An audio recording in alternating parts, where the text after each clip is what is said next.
الحمد لله رب العالمين الذي خلق بعدالته الذكر والأنثى الآدم والحواء لنكون من المتقين والصلاة والسلام على رسول الله الحبيب المصطفى سيدنا محمد وعلى آله وصحبه وذرياته وأمته إلى يوم الدين وبعد. فيا أحباب الله وأحباب رسوله صلى الله عليه وسلم أوصي نفسي وإياكم بتقوى الله فقد فاز المتقون فلا تموتن إلا وأنتم مسلمون. فقال تعالى يا أيها الذين آمنوا اتقوا الله حق تقاته ولا تموتن إلا وأنتم مسلمون. وقال يا أيها الناس اتقوا ربكم الذي خلقكم من نفس واحدة وخلق منها زوجها وبث منهما رجالا كثيرا ونساء واتقوا الله الذي تساءلون به والأرحام إن الله كان عليكم رقيبا. Para ibu sekalian yang seluruhnya tanpa kecuali semoga senantiasa dimuliakan, dirahmati dan diridhai oleh Allah Subhanahu wa taala. Seluruhnya baik yang berada di area dalam Masjid TSM ini pun demikian, saya tadi juga melalui ada sebagian saudari-saudari bahkan juga pendamping-pendamping ibu sekalian yang berada di wilayah sekitar masjid, di tenda sebelah timur masjid. Semoga juga semuanya diberikan oleh Allah Subhanahu wa taala kesehatan, kemuliaan dan ketentraman dalam berkehidupan. Pertama, saya minta izin untuk menyampaikan tausiah pagi ini sedikit banyak tanpa kacamata dulu supaya ibu semua kelihatannya sama di pandangan saya, sama-sama tidak kelihatan jelas. Baik, para ibu sekalian sehat ya? Damang? Baik, alhamdulillah. Kalau begitu selesai ceramah kita. Karena judulnya kan healing ya. Ya kalau sudah sehat, damang, tidak perlu healing. Berarti selesai kajiannya ya. Langsung doa saja. Baik, tema kita cukup menarik pagi ini. Minimal menarik para ibu dan para ayah hadir di sini. Healing tanpa berpaling. Sebetulnya harus ditanya dulu ini, kenapa mesti ada healing? Dan pertanyaan yang paling serius, kenapa mesti berpaling? Atau jangan-jangan kita balik judulnya, karena berpaling itu maka butuh healing. Dari sini baru kita bisa urutkan berpaling dari apa sehingga menghadirkan problem kehidupan yang mungkin membuat sementara kalangan tidak stabil sehingga membutuhkan healing. Kita akan keluarkan dalam Al-Quran, tapi kita akan coba urutkan dulu jalan berkehidupan dan jalan berfikirnya supaya setidaknya kita mengerti yang diinginkan oleh Allah itu khususnya bagi para hamba-hamba Allah yang perempuan, baik yang telah beriman ataupun yang belum beriman. Seperti apa perempuan itu diciptakan, apa tugasnya, dan apa kemungkinan-kemungkinan yang akan dialami oleh setiap perempuan dalam berkehidupan. Jika ini sudah dipahami dengan baik, diketahui dengan sempurna, maka jalan kehidupan yang akan ditempuh, saya batasi dulu, oleh setiap perempuan di muka bumi, fitrahnya akan kembali kepada dua keadaan saja, Bu, yaitu senang dan tenang. Karena memang saat Adam dan Hawa diturunkan ke muka bumi untuk mulai menjalani kehidupan di bumi sebagai misi utama itu, konsep dasarnya tenang dan senang. Itu ada di Quran surah kedua Al-Baqarah di ayat 38. Qulna bitu minha jami'a. Adam dan Hawa khususnya sekarang misi dimulai. Kalian turun, diperintahkan turun ke bumi untuk memulai misi berkehidupan. Karena tugasnya di bumi, Bu. Tapi ingat, tempat berpulangnya kembali ke jannah. Karena itu sebelum turun ke bumi, dikenalkan dulu dengan suasana jannah. Walaupun jannah yang akan kita tempati berbeda dengan tempat pengenalan pertama yang dikenalkan kepada orang tua kita, yaitu Adam dan Hawa. Itu kalau kita baca di Quran surah kedua Al-Baqarah di ayat 35-nya, kita akan dapati tempat pertama yang dikenalkan oleh Allah kepada Adam dan Hawa itu yaitu jannah, tempat berpulang kita semua. Jadi tempat asal kita bukan di sini. Karena itu setiap kita pasti akan meninggalkan bumi ini. Karenanya kalau ada yang sudah berpulang, kan kita sebut meninggal dunia, kan? Dunia itu sifatnya bumi. Jadi ardun itu tempatnya, dunia itu sifatnya. Dari kata dana yadnu dunuwan wa dunyaan, ya. Disebut dengan dunia dari kata dana, dia punya dua arti. Satu, sesuatu yang sangat dekat, berlangsung cepat, kan? Kayaknya baru kemarin kan kita ada pengajian di sini, sekarang ketemu lagi ya. Padahal kan sudah 3 tahun, Bu, ya. Tuh, kayaknya baru kemarin selesai. Kayaknya baru kemarin bikin pengajuan program untuk pengajian, tapi kok sudah ngaji lagi berlangsung hari ini. Kayaknya baru kemarin ya ketemu sama pasangan masing-masing, ternyata sekarang sudah punya cucu 3, kan? Ya. Atau bahkan lebih, ya. Nah, itulah dunia. Yang kedua, dunuan itu bisa diartikan sesuatu yang punah. Pada akhirnya semua yang dikoleksi itu, semua yang dikumpulkan di dunia, semua sifatnya itu akan punah. Ya, semua sifatnya akan apa? Punah. Ini di depan misalnya ada gelas ini. Kalau didiamkan saja, ini sampai kapanpun terus berlangsung, pada akhirnya rusak. Punah, hancur. Dunia ya seperti itu. Nah, sifatnya disebut dengan dunia, tempatnya disebut dengan ardun. Hanya karena ini bukan tempat domisili abadi kita, kita akan pulang. Karena itu setiap yang telah berpulang meninggalkan tempat ini dan sifat dunianya, maka disebut telah meninggal dunia. Jelas? Telah meninggal dunia, disiapkan ia untuk pulang. Nah, tempat yang dikenalkan oleh Allah kepada orang tua kita, Adam dan Hawa. Ingat ya, yang Allah ciptakan itu Adam dan Hawa, bukan Adam dan Hendra, ya. Ingat ya. Baik. Atau Salwa dan Hawa, tidak, tapi Adam dan Hawa. Jadi tempat yang pertama diperkenalkan, kata Allah, wa qulna ya Adamuskun anta wa zaujukal jannah. Jadi jannah itu tempat kita nanti berpulang insyaallah. Ya, tidak cukup dengan amin, kita harus pelajari dulu tuh. Ya. Dan Allah firmankan, demi keagunganku kata Allah, Adam dan Hawa cepat tempati dengan tenang. Uskun itu dari kata sakinah. Karena itu konsep sakinah itu percikan surga yang diturunkan ke bumi. Karena itulah setiap orang yang sudah berumah tangga pasti pengen sakinah. Dan keinginan sakinah itu kadang dituangkan dalam bentuk tulisan, ditempelkan di dinding pintu, dia tuliskan baiti jannati, gitu kan? Ya, bacanya baiti ya, bukan buyeti.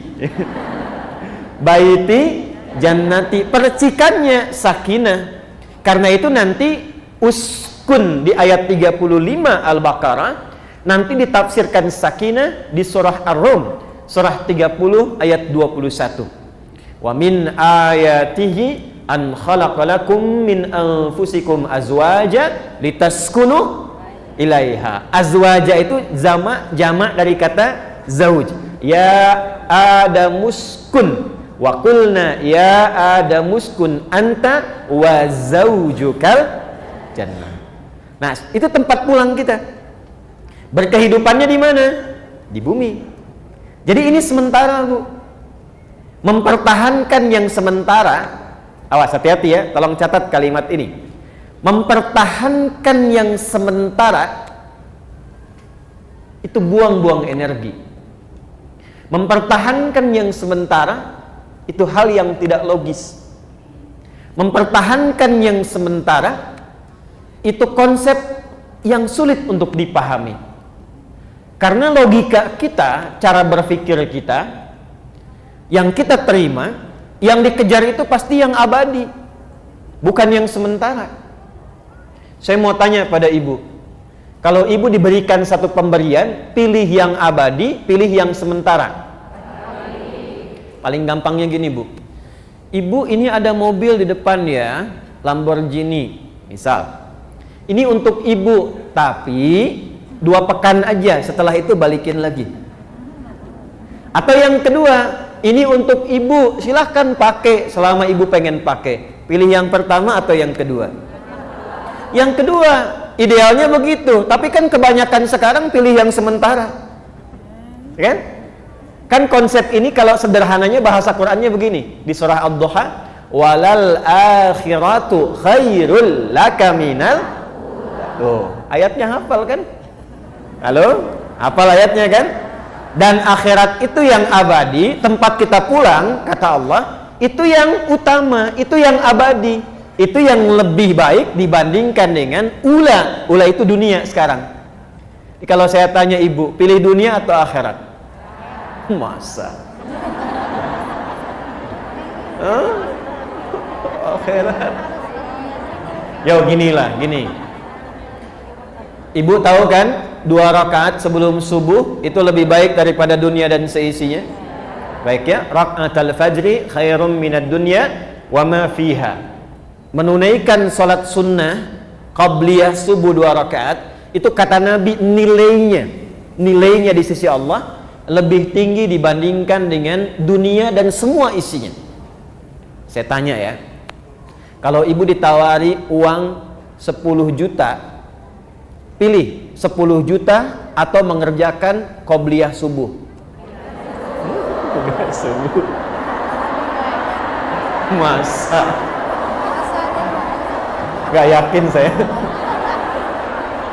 Qobliyah subuh. Saya tuh gak yakin karena ibu jawabnya pelan. Qobliyah subuh. Coba ganti ya. Pilih mana? 100 juta atau qobliyah subuh?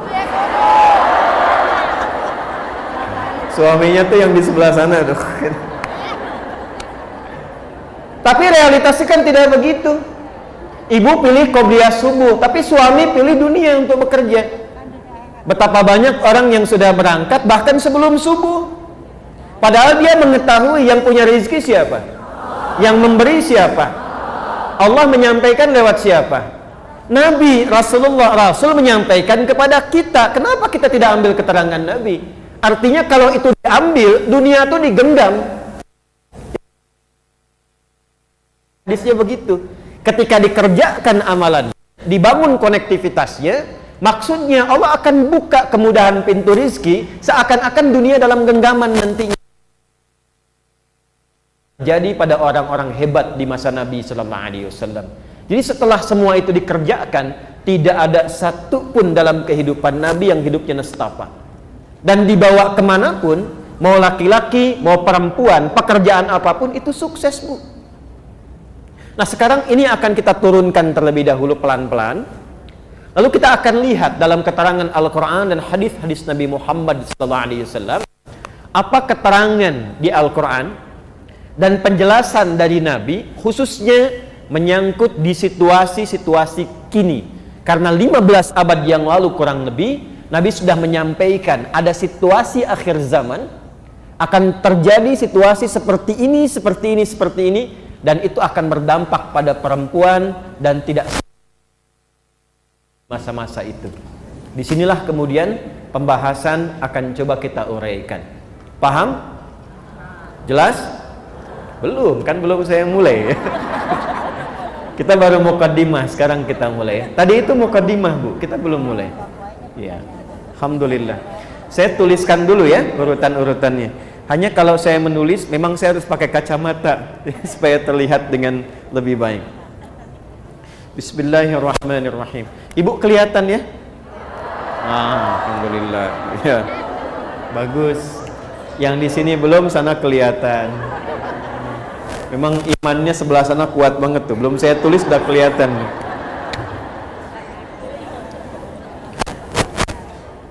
Saya ingin tarik gak terlalu jauh dulu lah. Saya mau tarik ke masa sekitar 600 atau 700 tahun sebelum kelahiran Nabi Muhammad SAW. Jadi sekitar 20 atau 21 abad dari sekarang. Ibu sekalian, kita akan bersama memulai dengan Quran surah ketiga dulu. Ali Imran. Ya, Ali Imran. Ayat 33 sampai dengan 37. Ya. Sudah? Yang ada mushaf boleh dibuka posisi paling kiri dari agak sedikit ke atas sampai ke bawah. Quran surah ketiga Ali Imran ayat 33 sampai 37. Pelan-pelan. Ya, tentang keluarga Imran, surah Ali Imran.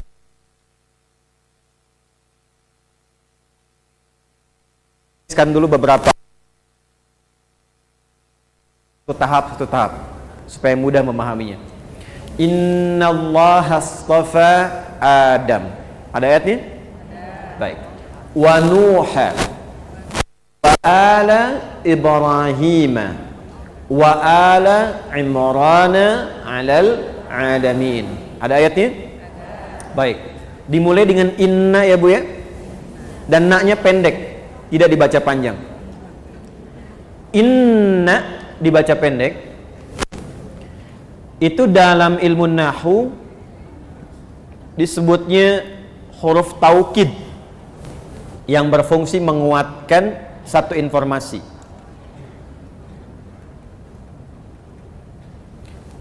Bahasa Arabnya begini. Inna harfu nasbin wa taukidin tansibul isma wa tarfa'ul khabara mabniyun 'alal fathi la mahalla lahu minal i'rabi. Paham? Tidak. Baik. Inna harfun nasb wa taukidin. Inna itu huruf nasab dan taukid. Kalau belajar nahwu standar, nasab itu artinya huruf yang menjadikan kalimat setelahnya berharakat fathah atau kasrah kalau jamak. Tapi kalau kita ngaji ilmu balaghah cabang ketiga di bahasa Arab, nasab itu artinya begini Bu. Nasabar rajulu asahu fil ardi, menancapkan sesuatu dengan kuat sampai tidak goyah.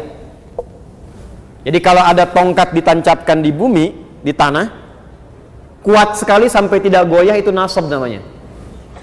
Jadi kalau ada huruf di Al-Quran, informasi ayatnya dibuka dengan inna, seakan Allah ingin mengatakan begini, hey, tancapkan informasi ini dalam qalbumu dengan kuat, jangan sampai goyah. Kuatkan pada dirimu. Jelas? Nah, kemudian yang kedua, ini pun nanti alamatnya fathah. Fathah itu kalau kita ngaji fikih lughah, sesuatu yang dibuka untuk menyampaikan sebuah inspirasi. Ada hikmah yang ingin disampaikan. Contoh gini, nanti ada beberapa ayat di Quran misalnya bukan karena sorof atau nahunya saja, karena memang ada hikmahnya. Ibu kalau buka lompat sebentar, Quran surah ke-21 Al-Anbiya ayat ke-83. Ibu kenal Nabi Ayub ya? Ya, kenal di mana? Ya. Nabi Ayub kan diuji dengan penyakit Bu ya? Baik, semua anaknya wafat kan?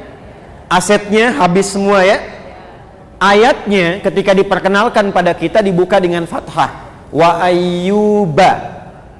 Bukan wa ayyubu, bukan wa ayyubi. Wa ayyuba. Ya, idnada rabbahu anni massaniyadh-dhurru wa anta arhamur rahimin. Perhatikan, cara menerjemahkannya begini. Wa ayyuba, dan kami buka kisah Ayub ini untuk menjadi inspirasi bagi orang-orang yang diuji dengan penyakit. Separah apa sih sampai mengeluh? Separah apa sih sampai menjauh dari Allah? Separah apa sih bahkan sampai menyalahkan Allah? Sedangkan Ayub diuji penyakit alaihi salam yang tidak pernah dialami orang sebelumnya dan tidak akan dirasakan orang setelahnya.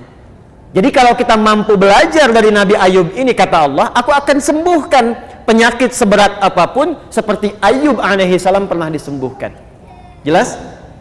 Nah, kalau kita kembali ke Ali Imran di ayat 33, ayatnya seakan ingin berkata begini, hei, tancapkan dalam hatimu dengan kuat, jangan ragu. Akan dibuka kisah tentang orang-orang terpilih yang setiap perjalanan hidupnya akan jadi inspirasi bagi setiap orang-orang setelahnya. Siapa saja mereka? Satu diantaranya Adam, manusia pertama. Adam Nabi bukan? Nabi ya? Rasul bukan? Halo? Nah, kalau tidak tahu cepat katakan Wallahu a'lam ya. Adam Nabi bukan? Rasul bukan? Baik, Adam Nabi bukan Rasul. Bedanya apa? Kalau Nabi untuk pribadi orang terdekat. Kalau Rasul sudah ada umat. Adam turun kan umatnya belum ada, cuma ada Hawa ya, alaihissalam. Jadi Adam Nabi bukan Rasul. Nah, ketika Allah memilih orang tertentu yang dimuliakan, itu kalimatnya menggunakan istofa, kata kerjanya. Yang terpilihnya namanya Mustafa. Karena itu diantara nama yang melekat pada Rasulullah SAW disebut dengan Al-Mustafa. Satu, yang terpilih Adam. Kedua siapa? Nuh. Perhatikan urutannya. Adam Nabi, Nuh Nabi dan Rasul. Baik, setelah itu siapa? Wa ala Ibrahim. Adam Nabi tunggal, Nuh Rasul tunggal. Setelah itu Ibrahim. Kenapa langsung lompat ke Nabi Ibrahim? Allah ingin memberikan urutan. Nih, dari yang pribadi Nabi, Rasul yang sendiri. Setelah itu sosok Nabi dan Rasul yang mampu membimbing keluarganya sehingga semua keturunannya baik di hadapan Allah Subhanahu wa taala. Jadi dari semua jalur, dari jalur Sayyidah Sarah turun Ishak alaihi salam, dari Ishak nanti lahir Yakub, dari Yakub lahir Yusuf alaihissalam, sampai ke Musa, sampai kemudian ke Daud, sampai ke Sulaiman, sampai ke Nabi Isa alaihissalam ke bawahnya. Dari Nabi Ismail, Sayyidah Hajar, lahir Nabi Ismail alaihissalam. Dari Nabi Ismail itu sampai ke Nabi Muhammad sallallahu alaihi wasallam.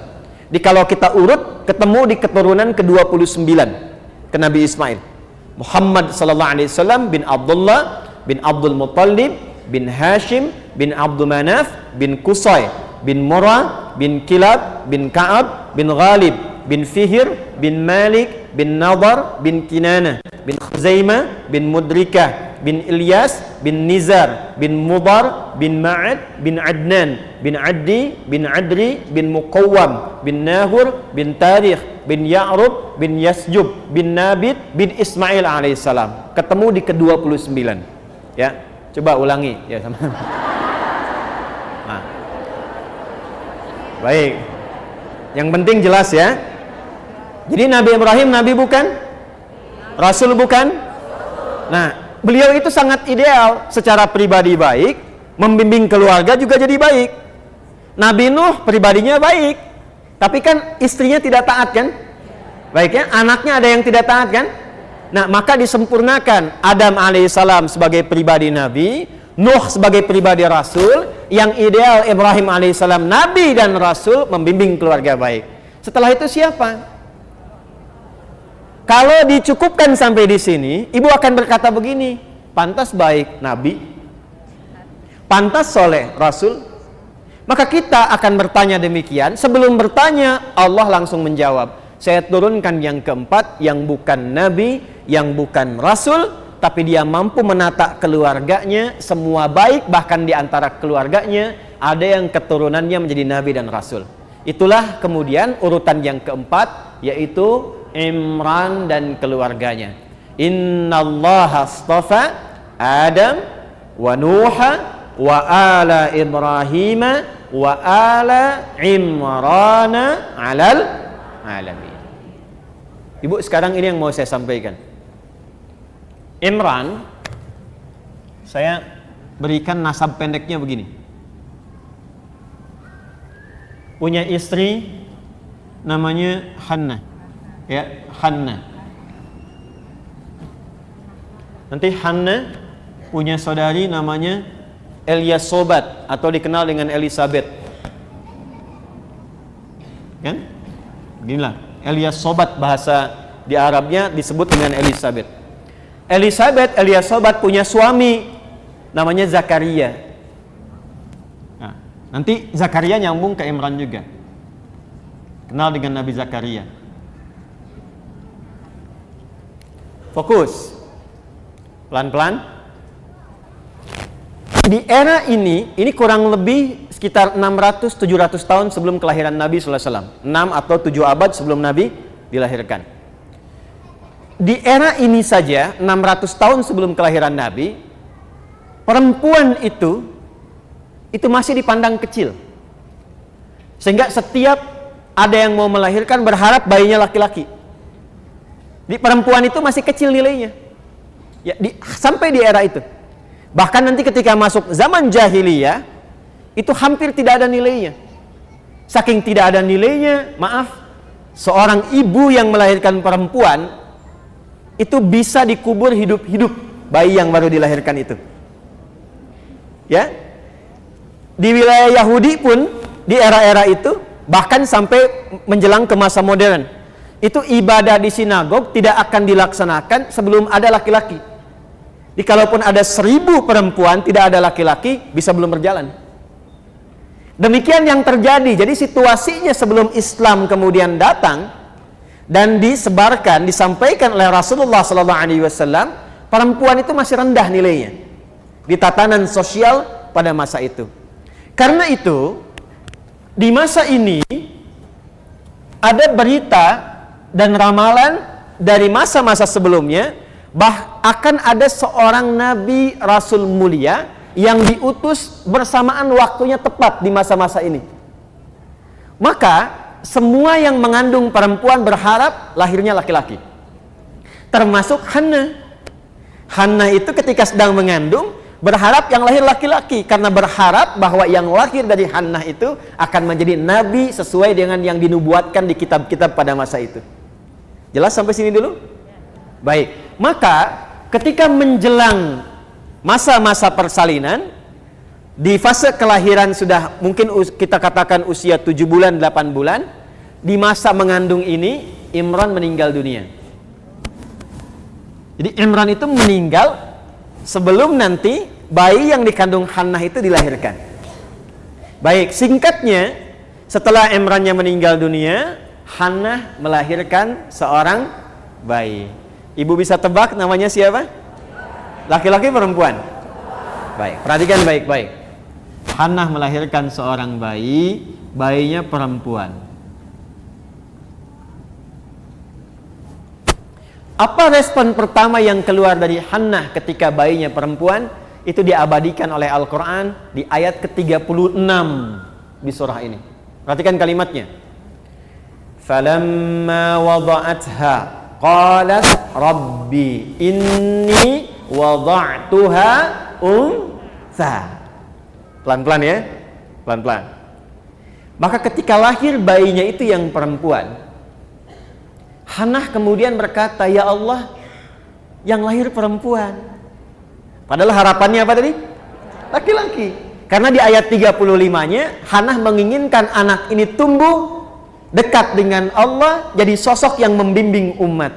Dan pada masa itu memang dilekatkan semua kepada laki-laki. Maka ketika yang lahir perempuan, Hannah berkata, ya Allah, kok yang lahir perempuan? Perhatikan apa yang dijawab kemudian oleh Allah Subhanahu wa Ta'ala. Ini yang ingin saya turunkan tentang kodrat seorang perempuan. Setelah itu bagaimana Allah menciptakan kesempurnaannya, bagaimana membentuk perannya, dan seperti apa ia menjalani kehidupan. Nanti penjelasan ini akan menjadi evaluasi bagi para ibu yang hadir pada saat ini. Sebetulnya selama hidup sampai saat ini masih di jalan yang telah Allah tetapkan atau berpaling dari situ. Ketika berpaling, disitulah butuh healing. Itu maksudnya. Jelas ya? Jelas tidak? Oke. Lahirlah kemudian perempuan. Apa jawab Allah? Wallahu a'lamu bima wada'at wa laysa dzakaru kal untha. Hei Hana, Allah maha mengetahui dan maha kuasa atas kemuliaan perempuan dan keistimewaannya dibandingkan dengan laki-laki. Dan tidak sama keistimewaan perempuan itu dengan laki-laki. Tolong highlight ayat ini karena ini ayatnya ibu. Jadi pertama kali ketika kemudian dilahirkan perempuan, di era itu sudah diabadikan dalam Al-Quran. Jadi pertama yang mengangkat derajat perempuan sejak ia dilahirkan itu Islam. Di saat kondisi masyarakat secara sosial pada masa itu menilai perempuan itu nggak ada perannya. Jadi ternyata jauh sebelum adanya piagam PBB, kan? Ada HAM, ada kesetaraan dan sebagainya. Islam sudah jauh-jauh hari menyampaikan bahwa ketika Allah menciptakan perempuan, ada sifat keadilan yang dilekatkan oleh Allah dan mencipta perempuan sama istimewanya dengan laki-laki dengan peran yang berbeda. Saya ingin katakan satu, sifat penciptaan yang Allah telah tetapkan untuk perempuan, pertama dicipta sama istimewa dengan laki-laki dari segi perannya. Dan dua, diberikan status yang sama oleh Allah dari sisi ibadahnya. Baik, saya contohkan begini. Ibu kalau sholat berapa waktu? 5 kan? Baik. Ibu bisa jadi penghafal Quran tidak? Bisa. Kalau puasa Ramadan setengah atau penuh? Sama semua kan? Jadi dari aspek ibadah, baik laki-laki atau perempuan, sama semuanya. Baik, yang berpeluang mendapatkan ampunan Allah laki-laki saja atau perempuan juga? Berarti punya peluang yang sama. Baik dari segi ampunan, dari segi doa, dari segi amalan, semua aspek ibadah, laki-laki dan perempuan sama berkeadilan, setara sifatnya. Itu ada di Quran surah ke-33 ayat 35. Ini yang Quran surah 33 Al-Ahzab ayat 35. Sebab pada masa itu di kalangan Yahudi, kalangan Nasrani, kalangan beberapa keyakinan yang lain, perempuan itu terbelakang, Bu. Jadi harus laki-laki yang punya peran. Yang jadi pembuka agamanya laki-laki, yang jadi pakarnya laki-laki, ya, yang optimal untuk memohonnya laki-laki. Ketika Al-Quran kemudian diturunkan, kata Allah, hei, perempuan pun punya kesempatan yang serupa dengan laki-laki dan peran yang sama dalam konteks apa? Ibadah. Jelas di sini? Oke. Ibu sekalian, sejak era itu sampai ke jahiliyah, bahkan dalam peran rumah tangga pun itu perempuan tidak punya nilai. Artinya kalau ingin dinikahi, ya digauli begitu saja. Diambil, digauli, selesai. Datang era Islam, diatur oleh Allah, bahkan untuk menikah pun diberikan kesetaraan sifatnya dan harus diberikan penghargaan berupa mahar sebelum pernikahannya. Turun Quran surah keempat ayat yang keempat. Wa atun nisaa sadaqatihinna nihlah. Masuk ke bab rumah tangga.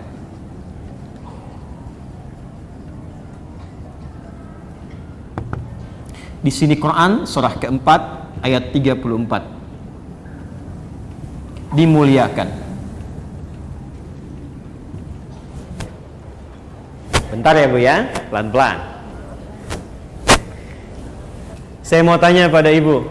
Ibu kalau ada anak ingin berbakti kepada kedua orang tua, siapa yang diutamakan terlebih dahulu? Ayah atau ibu? Ibu. Ayah atau ibu? Ayah atau ibu? 3 kali kan disebutkannya.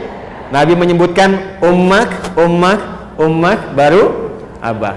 Para ayah yang di bawah tenang ya, nanti pengajian bapak-bapak saya sebutkan yang lain kisahnya. Lihat sini. Dan di Quran pun begitu. Ketika diminta berbakti kepada kedua orang tua, ibu dulu perjuangan yang disebutkan. Kalau ibu buka Quran surah ke-31 ayat 14. 4. Dalam proses bakti pada kedua orang tua. Ibu didahulukan. Quran surah 31 ayat 14 dan Quran surah 46 ayat 15. Wa wassaynal insana biwalidayhi. Di Quran surat Luqman, hamalathu ummu. Pelan-pelan ya. Ibunya dulu. Karena itu komentar sahabat Ali bin Abi Thalib radhiyallahu taala anhu ketika ditanya apa yang dimaksud sabda Nabi ibu disebutkan 3 kali sementara ayah sekali, kata Ali bin Abi Thalib radhiyallahu taala anhu, karena ibu itu, perempuan itu melalui 3 fase yang tidak pernah dialami oleh laki-laki. 1, mengandung. Ada laki-laki yang mengandung?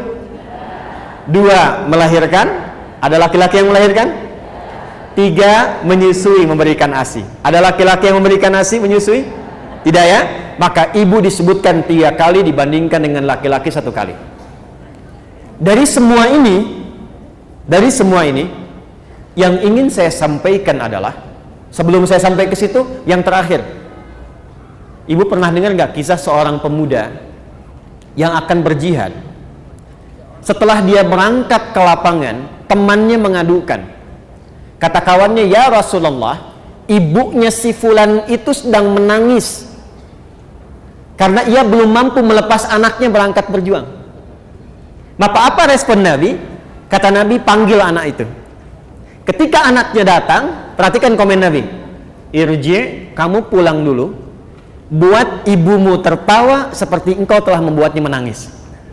Bahkan kalau dibandingkan dengan jihad militer pun, itu ternyata bakti pada ibu itu bisa di atas jihad fi sabilillah dalam konteks perjuangan militer. Statusnya dinaikkan dalam konteks jihad.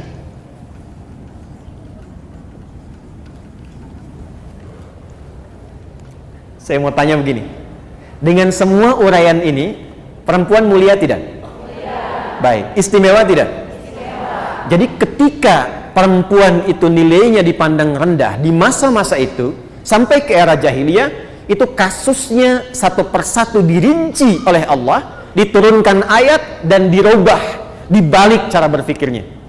Yang tadinya nggak dapat warisan, turun ayat tentang waris. Perempuan masuk di dalamnya. Nanti ada An-Nisa ayat yang ke-11 sampai dengan 13. Yang tadinya nggak dapat mahar, turun ayat mahar.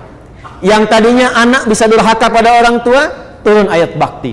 Hampir semua ayat-ayat yang turun tentang perempuan mengangkat derajat perempuan yang sebelumnya direndahkan di kalangan manusia.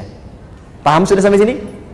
Kesimpulan terbesarnya adalah pertanyaan. Dari semua apa yang Allah berikan ini, artinya apakah Allah sayang atau tidak pada ibu? Kita harus sepakat dulu ya. Saya ulang nih, Allah sayang atau tidak? Baik. Kalau Allah sudah sayang, kenapa hamba yang disayang itu berpaling darinya? Itu poinnya. Ibu kalau sayang pada anak, sayang tidak Bu? Saya ulangi, sayang atau tidak? Sayang atau tidak? Kalau anak yang ibu sayangi durhaka kepada ibu, apa respon ibu? Oh. Jadi kesimpulan terbesar dari sini, artinya yang ingin saya katakan dari panjang lebar saya uraikan, Allah menyayangi hambanya dan termasuk di dalamnya perempuan. Mau sifatnya sebagai seorang anak, istri, ibu, nenek, dan semua sifat-sifat yang lainnya. Sepanjang dia perempuan, dia tidak keluar dari nilai dan kasih sayang Allah Subhanahu wa ta'ala yang disebut dengan rahmat tanpa batas itu. Baik. Nah, ini pembuka yang kedua. 3. Kita belum masuk intinya ya Bu ya. Saya mau turunkan dulu untuk cara berpikirnya. 3. Karena Allah sayang, Allah tidak membiarkan keistimewaan ini berkurang atau hilang dalam konteks kehidupan perempuan. Karena itulah sejak diciptakan, perempuan dibentuk kesempurnaan yang sama dengan laki-laki, tapi diberikan peran yang berbeda sesuai dengan fitrah hidupnya. Oke, untuk menjaga semua kemuliaan ini, maka sifat penciptaannya dibuat sama serupa dengan laki-laki, tapi tugasnya diberikan beda untuk saling melengkapi. Contoh, ini apa Bu? Tangan ya, baik. Yang ini apa? Tangan ya. Ini tangan apa? Ini tangan apa? Baik, perhatikan oleh Ibu baik-baik. Antara tangan kanan dan kiri sama tidak? Oke. Supaya tidak bingung menjawabnya begini, perhatikan. Yang kanan berapa jarinya ini? Yang kiri berapa? Yang kanan ada pergelangan tidak? Yang kiri ada tidak? Yang kanan ada sikunya tidak? Yang kiri panjangnya sama tidak? Sama. Baik, tapi walaupun sama antara kanan dengan kiri, sama-sama tangan, fungsinya sama tidak? Oke. Ya kan? Coba bayangkan kalau yang dicipta kanan semua. Jadi begini kan, nggak bisa tepuk tangan tuh. Kaki kanan dan kiri, semua organnya sama tidak? Sama kan? Ada jarinya ada tumitnya ada, lututnya ada. Tapi kalau Ibu pakai sepatu kanan dan kiri sama tidak? Kalau jalan harus bersamaan tidak? Coba Ibu bayangkan kalau ada orang jalannya kanan dan kiri sama tuh. Coba lihat. Kanan kalau maju, kiri ada di mana? Kan? Kiri kalau maju, kanan di mana? Kalau kanan dengan kiri susul-susulan kira-kira gimana? Paham? Nah, dua ini, kanan dengan kiri, sama-sama diciptakannya punya organ yang sama, tapi ketika dipasangkan dalam bahasa Arab, pasangan itu disebut zauj namanya. Couple, zauj.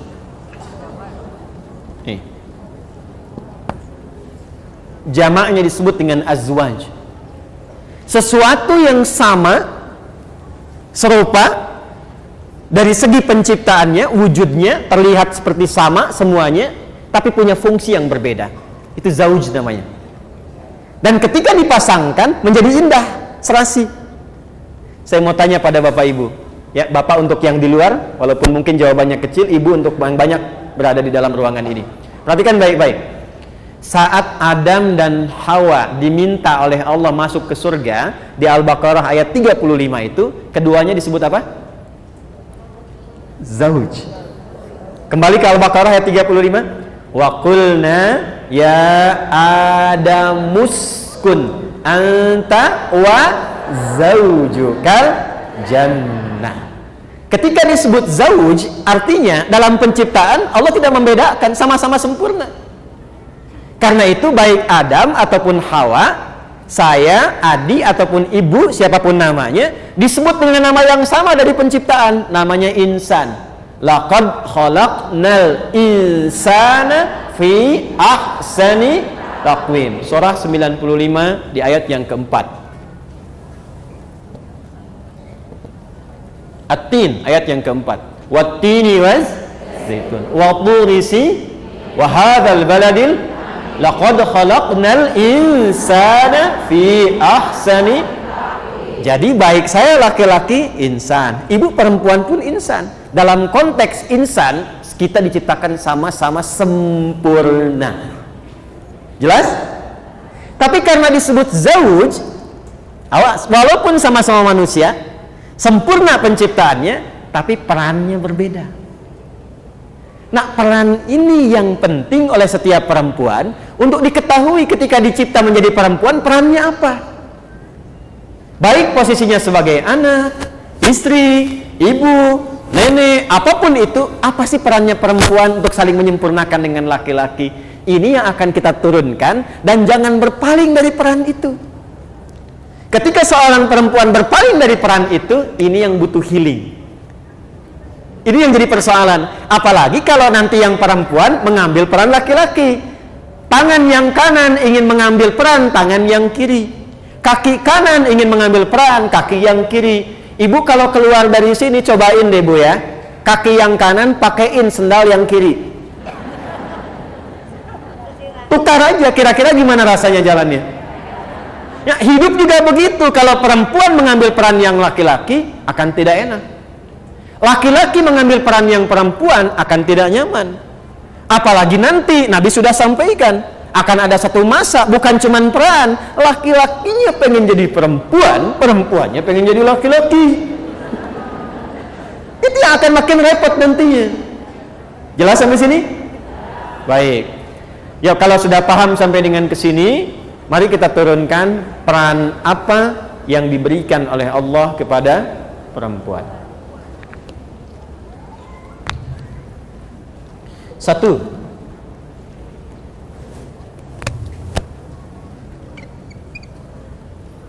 yuk kita urut ke sini, Bu. Ini kan ada 5 ya. Saya mau ambil yang tengah-tengah dulu. Kalau 1 sampai 5 pertengahannya berapa? 3 ya. Nah, kita ambil yang di rumah tangga dulu. Baik. Kalau yang sama kita tidak perlu banyak bahas. Sholat, sama-sama sholat kan? Laki-laki khusyuk, perempuan juga khusyuk. Puasa dari mulai subuh sampai ke apa? Maghrib. Saya kan perempuan Ustadz, sampai asar aja. Tidak. Ya, tetap dari subuh sampai dengan ke maghrib. Jelas sampai sini?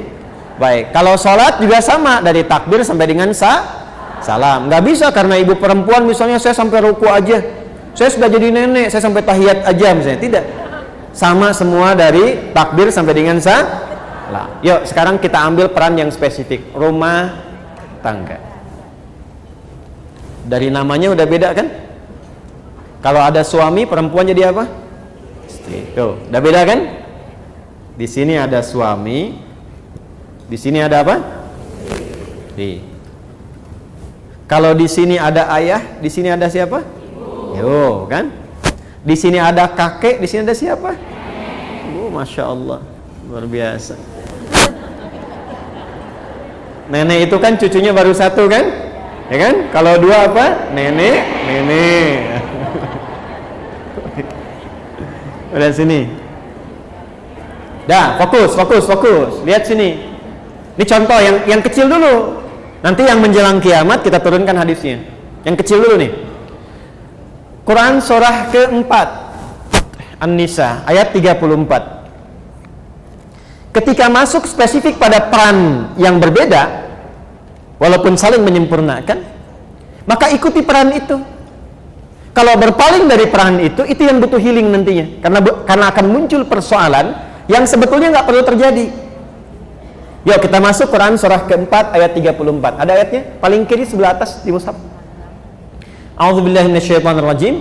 Ar-rijalu qawwamuna 'alan nisa bima faddalallahu ba'dahum 'ala ba'dhin wa bima anfaqu min amwalihim. Stop sampai situ dulu. Itu laki-laki. Jadi kalau saya beginikan, ini ilustrasikan ya. Ini tangan kanan laki-laki, ini perempuan. Ini apa? Ini apa? Nah, sekarang saya akan menjelaskan yang tangan kanan dulu. Ini yang laki-laki ini. Ibu jangan masuk ke sini. Jelas ya? Ini untuk yang siapa sekarang? Laki-laki. Nah, sekarang masuk ke rumah tangga. Berarti di sini laki-laki jadi apa? Suami kan? Peran suami disebut oleh Allah dengan satu, namanya aja udah beda. Ar-rijalu, rijal. Ibu tahu artinya rijal apa? Bukan, iya rijal pasti laki-laki. Laki-laki itu apa? Rijal. Rijal itu apa? Laki-laki. Ya. Bu. Rijal jamak dari kata rajul. Dah? Rajul seakar dengan kata rijlun. Sifatnya rajuliyah. Namanya rojali. Ra, jam, jim, lam. Nih. Ini kalau tanpa harokat bisa dibaca rajulun, bisa dibaca rijlun. Sifatnya rajuliyah. Asal kata ra, jim dan lam itu artinya awalnya sesuatu yang kuat, kokoh. Kenapa kaki disebut rijlun? Karena sifatnya lebih kuat, kokoh dibandingkan dengan tangan. Dua, Kata ra, jim dan lam itu menunjuk makna sesuatu yang menjadi topangan. Baik, tempat kita menopang, bertopang tubuh kita apa? Kaki kan? Kalau kakinya bermasalah, susah kan ya? Baik. Nah, kalau kita ambil katanya menjadi rajulun, maka semua makna kuat, menjadi topangan, berwibawa, kalau dijamakkan menjadi bentuknya rijal. Artinya, seorang laki-laki memang desain penciptaannya dicipta oleh Allah dengan tubuh yang kuat, lebih kuat dibanding dengan perempuan pada fitrahnya. Tampilnya lebih berwibawa, kokoh. Karena itu semua yang melekat pada laki-laki, baik suaranya, beda bu. Laki-laki dengan perempuan beda suaranya. Fisiknya, tampilannya lain. Untuk menandakan kekokohan itu, dia ada kumisnya, ada jenggotnya misalnya. Untuk menambah kewibawaannya, dari tampilannya sudah lain. Makanya saran saya pada para laki-laki, jangan merubah dan berpaling dari itu. Ya kan? Sudah dibuat kokoh, tampil gemulai, kan jadi masalah tuh. Ya kan? Damang. Jadi berpaling, ketika berpaling ada persoalan. Ya. Jadi kalau yang perempuan Nia saja, Kurniadi saja. Jangan Kurniadi menjadi Nia. Masalah. Paham? Memang diciptakannya untuk seperti itu. Makanya diilustrasikan di surat Yusuf itu, sifat-sifat ini nanti seperti peran matahari. Matahari kan lebih kokoh dibandingkan rembulan kan? Perempuannya rembulan, laki-lakinya matahari. Ibu kalau baca surat Yusuf, kan Nabi Yusuf bermimpi kan? Ya, inni ara ahada asyara kaukaba wasyamsa wal qamara ra'aituhum li sajidin. Aku melihat 11 gemintang, matahari dan bulan. Semuanya hormat kepadaku. Siapa yang ditafsirkan di situ? 11 gemintang itu saudara-saudara Yusuf. Mataharinya itu ayahnya, bulan itu ibunya. Kenapa laki-laki diilustrasikan dengan matahari? Karena rijal. Matahari itu fungsinya apa? Memberikan perlindungan, menyengat dengan panas, gitu kan? Ya, perhatikan baik-baik. Ada pakaian dijemur basah, airnya keringkan. Matahari kan? Sengat, berikan perlindungan. Dia kokoh, berwibawa, kuat. Ada air mata mengalir di pipi istrinya, hei, keringkan itu dengan kata-kata yang baik, seperti matahari mengeringkan pakaian yang basah itu. Maka keluarlah kalimat-kalimat indah supaya air matanya nggak mengalir lagi. Ya, ada yang ganggu istrinya, hei, sengat itu, lindungi keluarga. Itulah rijal. Jangan istri diganggu, suami cuek aja, terusin aja pak. Ya. Itu bukan rijal namanya, paham? Ya, ini sebentar ya, sebentar, pelan-pelan. Jadi kita ke suami sebentar untuk diketahui. Setelah diberikan oleh Allah penjelasannya rijal, rajul, bentuk jamak dari rajul rijal, diberikan perannya. Dikasih 2 peran yang pokok. Nanti dahsyatnya, laki-laki diberi 2, perempuan diberi 2. Awas. Bima faddalallahu ba'dahum ala ba'din. Pertama, Allah menerangkan asas keadilan. Ingat, perbedaan tugas ini bukan ingin menunjukkan bahwa Allah anti persamaan, tidak. Yang ingin Allah tampilkan itu keadilan. Adil itu tidak harus selalu sama. Adil itu tidak harus selalu sama. Ibu punya anak 3, 1 sekolah di SD, 2 SMP, 3 SMA. Saya tanya, uang sakunya sama atau beda? Kalau ibu samakan, tanggung jawabnya kan berbeda. Tapi diberikan berbeda itu bukan karena ingin memberikan perhatian yang tidak sama, karena memberikan sifat apa? Keadilan. Jelas?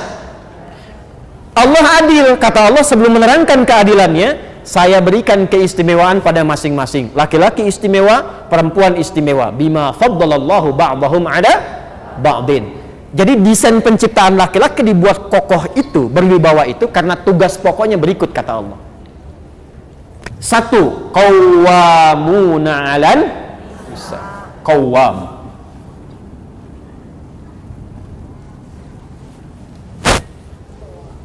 Pelindung, pengayom, pemimpin, pengarah. Pelindung, pengayom, pemimpin, pengarah. Awas, hati-hati ya.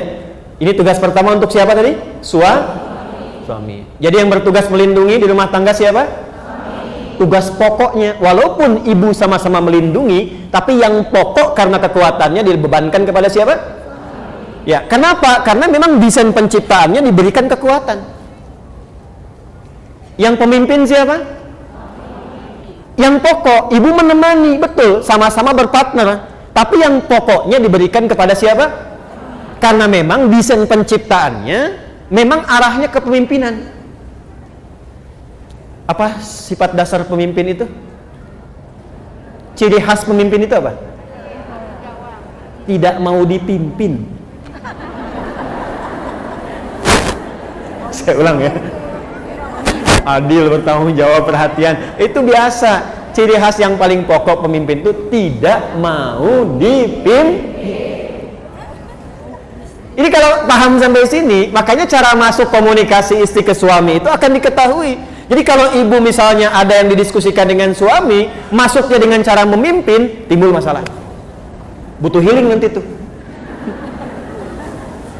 Bu, saya punya kisah. Kisah ini sering saya ulang. Suami istri, ini kisah nyata. Sejak saya pertama dari Tripoli datang ke Indonesia, kemudian ke Bekasi. Suami istri sama-sama berpaling, ya, nggak tegur sapa semalaman. Gara-gara persoalan yang sepele sebetulnya. Dan itu masalahnya masalah ibadah, masalah sholat. Suami sujud pakai lutut duluan, pulang dari kantor, macet. Nyampe rumah nggak sempat ke masjid, sholat di rumah. Istri melihat saat sholat, begitu akan sujud dari i'tidal, sami Allahu liman hamidah, mau sujud, yang turun lutut duluan. Istri lihat, salah. Begitu selesai salam, tanpa muqaddimah, masuknya jadi pemimpin. Tadi ciri khas pemimpin apa? Tidak mau dipimpin. Tidak menerima saran, menerima masukan. Ini masuknya keliru. Kalimat yang muncul apa seketika? Papa tadi salah sholatnya. Wah, salah. Akhirnya apa? Jiwa kepemimpinan kan naik kan? Ya, papa tadi salah sholatnya. Emang kenapa mah? Harusnya saat sujud bukan lutut dulu, tapi tangan dulu. Muncul, nggak mau disalahkan. Mama yang nggak baca hadis. Padahal dua-duanya nggak baca, Bu. Akhirnya semalaman tuh ribut, diputuskan besoknya kita ke Ustadz Adi tanya katanya, ya, datang ke tempat saya. Jadi ibunya pakai telapak tangan turun duluan, laki-laki pakai lutut. Disampaikan peristiwa itu, saya senyum. Pak, Ibu, dua-duanya itu ada di kitab yang sama. Namanya Sunan Abu Daud. Yang pakai lutut itu nomor hadis 838 nih, kanan bawah nih. Riwayatnya Wa'il bin Hujur. Yang pakai telapak tangan nomor hadis 840. Sampai 841 nih, kiri atas nih. Ini riwayatnya Abu Hurairah. Kisahnya, Abu Hurairah itu masuk Islamnya 3 tahun sebelum Nabi meninggal. Nabi meninggal usia 63 tahun kurang lebih. Jadi setelah Abu Hurairah masuk Islam itu, usia Nabi itu 60 tahun. Dan Nabi memang punya masalah di lututnya. Karena itu saat usia itu kadang beliau pakai tongkat. Sholatnya juga menyender karena lututnya bermasalah. Makanya ketika menyampaikan hadis tentang sujud, sujudnya pakai telapak tangan karena waktu itu lututnya bermasalah. Hadis dari Wa'il masuk Islam duluan, Nabi masih kuat. Sujud, turun pakai lutut. Tapi ini bukan ingin menunjukkan bahwa pakai telapak tangan itu karena lututnya bermasalah. Jangan disimpulkan ketika ada orang turun, tua nih katanya. Bukan. Maksudnya apa? Hei, dalam situasi apapun, mau pakai telapak tangan, mau pakai lutut, boleh, tinggal dipilih mana yang paling nyaman. Yang salah pakai kepala kedua. Ya belum apa-apa kan sudah berpaling kepalanya kan. Akhirnya setelah saya terangkan, keduanya senyum, ketawa, pulang bareng dia bergandengan tangan. Itu problem yang sederhana. Peran yang laki-laki diambil alih oleh perempuan. Kalau sudah bulan-bulan aja, jangan pakai matahari. Dengan kekuatan bulan, aku menghukummu, ya. Apa gitu? Ya. Jadi jangan sampai terjadi kemudian, awas ya, situasi-situasi di rumah tangga sebetulnya tidak perlu ada istilah suami takut istri. Pak RT mengumpulkan satu komplek, ayo anusiun ke istri, ke dia paling kanan, semua ke kanan, tiba-tiba yang satu ke kiri tuh, RT-nya aja ke kanan. Bapak nggak takut sama istri kok di kiri? Iya pak, pun bojo nyuwunkeun abdi di kiri. Istri saya minta saya ke kiri. Kita lihat sini pelan-pelan. Ini satu ya. Baik, jadi ibu tercipta desainnya sebagai apa? Perempuan. Bulan atau matahari? Jadi yang pemimpin siapa? Silahkan berpartner dengan suami. Ada sesuatu tentang anak? Masuk lewat masukan. Jangan jadi pemimpin. Pak, masukin aja ke sini, Pak. Pasti nggak ngerti. Ini urusan begini-begini. Ah, nanti naik tuh. Ya. Perang Dunia Ketiga mulai persiapan. Masuk dengan kalimat-kalimat yang indah, berikan perannya, maka di situ suasana ketenangan akan tercapai. Dua, pelan-pelan. Saya belum masuk ke yang perempuan. Ini yang pokok dulu. Wa bima anfaqu min amwalihim. Dan karena Allah menugaskan para suami mencari nafkah. Ini yang paling penting nih. Ini terjadi sekarang. Satu qawam, dua nafkah. Yang cari nafkah siapa? Yang cari nafkah siapa? Yang kerja siapa? Uangnya punya siapa? Uang istri, uang suami punya? Ya, terserah ibu aja deh.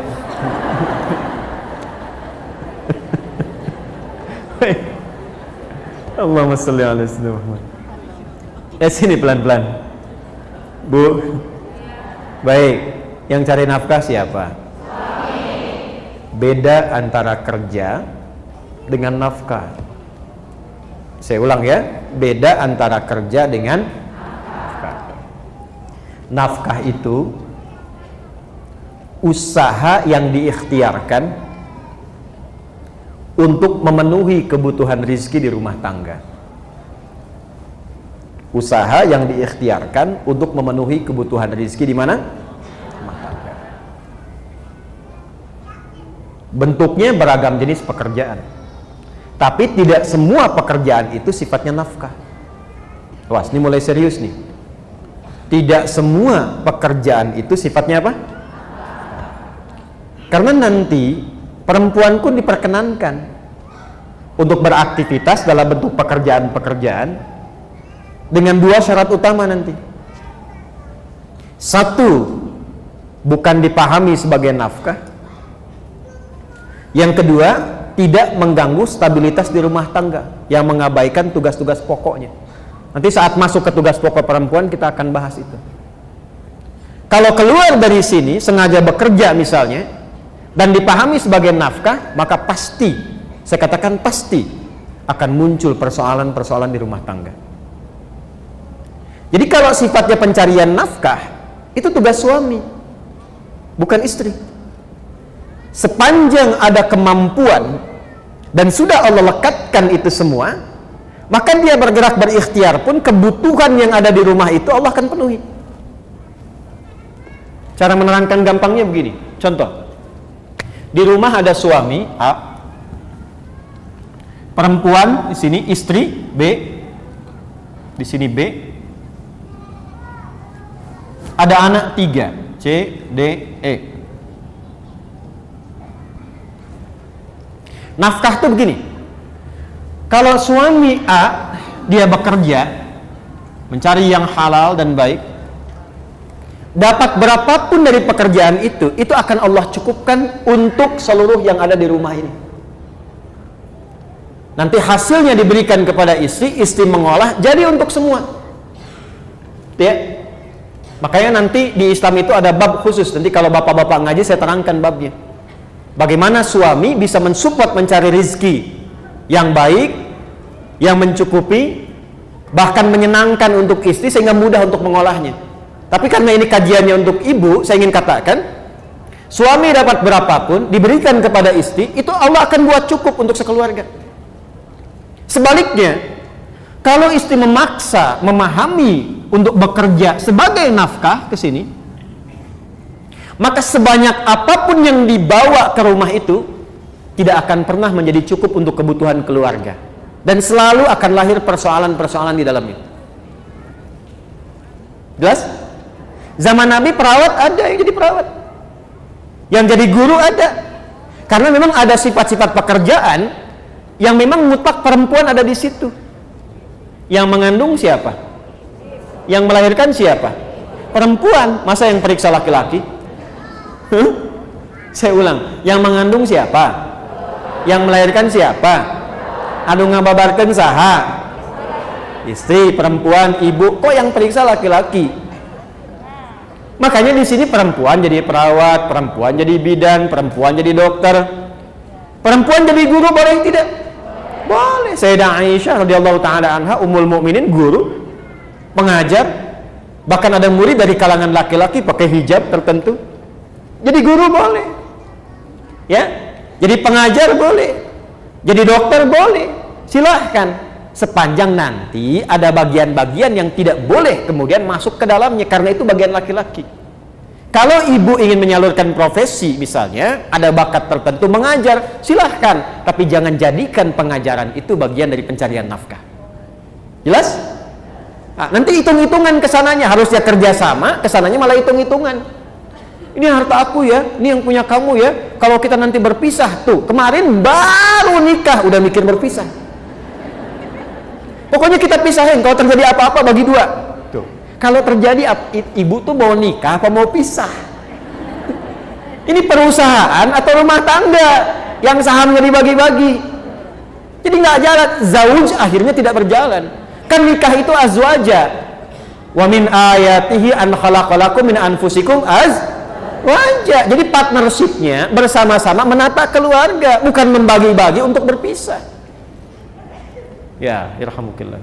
Paham sampai sini? Halo? Ibu mau jualan boleh tidak? Mau dagang boleh tidak? Boleh. Sayyidah Khadijah kan pedagang ulung. Silakan. Tapi problemnya jangan sampai kemudian masuk ke ranah siapa? Laki-laki. Karena terjadilah, kata Nabi, referensinya Musnad Imam Ahmad. Dalil, hadisnya. Kita pakai Quran hadis aja ya, biar lebih otentik. Hadisnya buka Musnad Imam Ahmad bin Hanbal radhiyallahu taala anhu rahimahullah. Musnad yang ke-6, Abdullah bin Mas'ud radhiyallahu taala anhu. Rawinya Abdullah bin Mas'ud. Nomor 415. Awas, ibu mesti hati-hati ya, karena ini bisa terjadi, Bu. Dan saya kira hadisnya sekarang sudah berlaku. Inna baina yaday sa'ah atau inna baina yaday sa'ati, sungguh masa-masa mendekat ke akhir zaman itu akan terjadi sebagai berikut. Sungguh masa-masa menjelang akhir zaman itu akan terjadi sebagai berikut.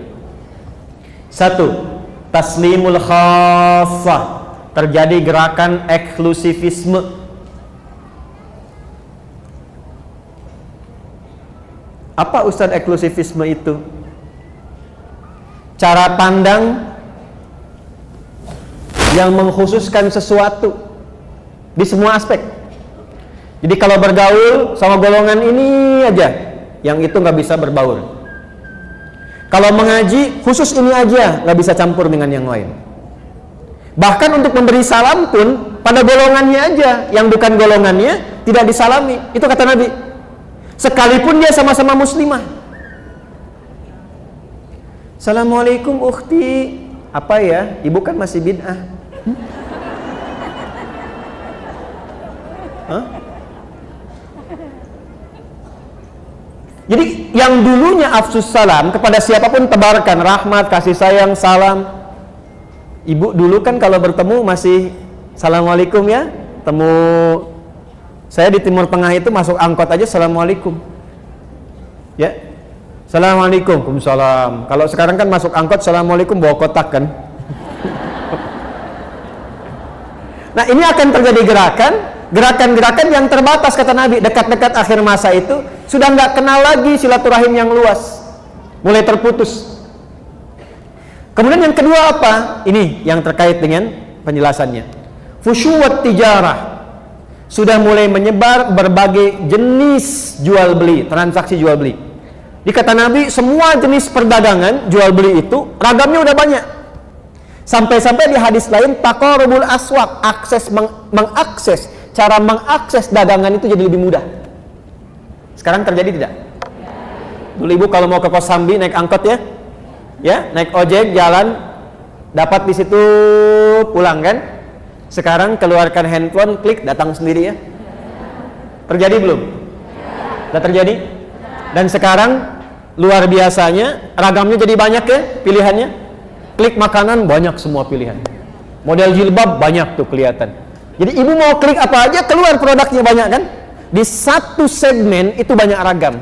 Kata Nabi, mendekat kepada akhir zaman itu akan terjadi ragam banyak sekali.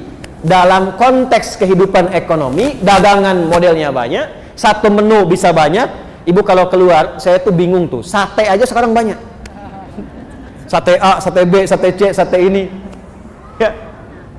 Kemarin mau kurban, grade-nya aja banyak ya. Kurban grade A, kurban grade B, kurban grade C dan sebagainya.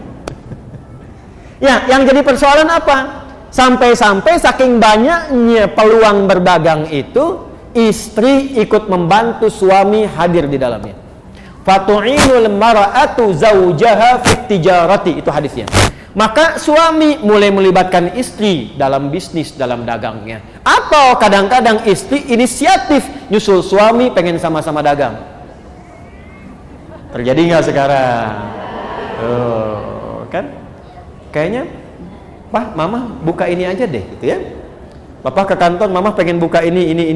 Salah tidak? Salah tidak? Sampai di sini hadisnya tidak menyoal.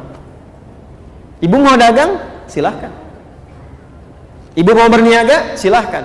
Tapi yang jadi persoalan adalah ketika sudah mulai merasa sukses, baik dan seterusnya, istri naik posisi dan merasa melebihi suami, dan disitulah kemudian mengambil tanggung jawab nafkah dalam kehidupan rumah tangga. Muncul persoalan. Dampaknya apa?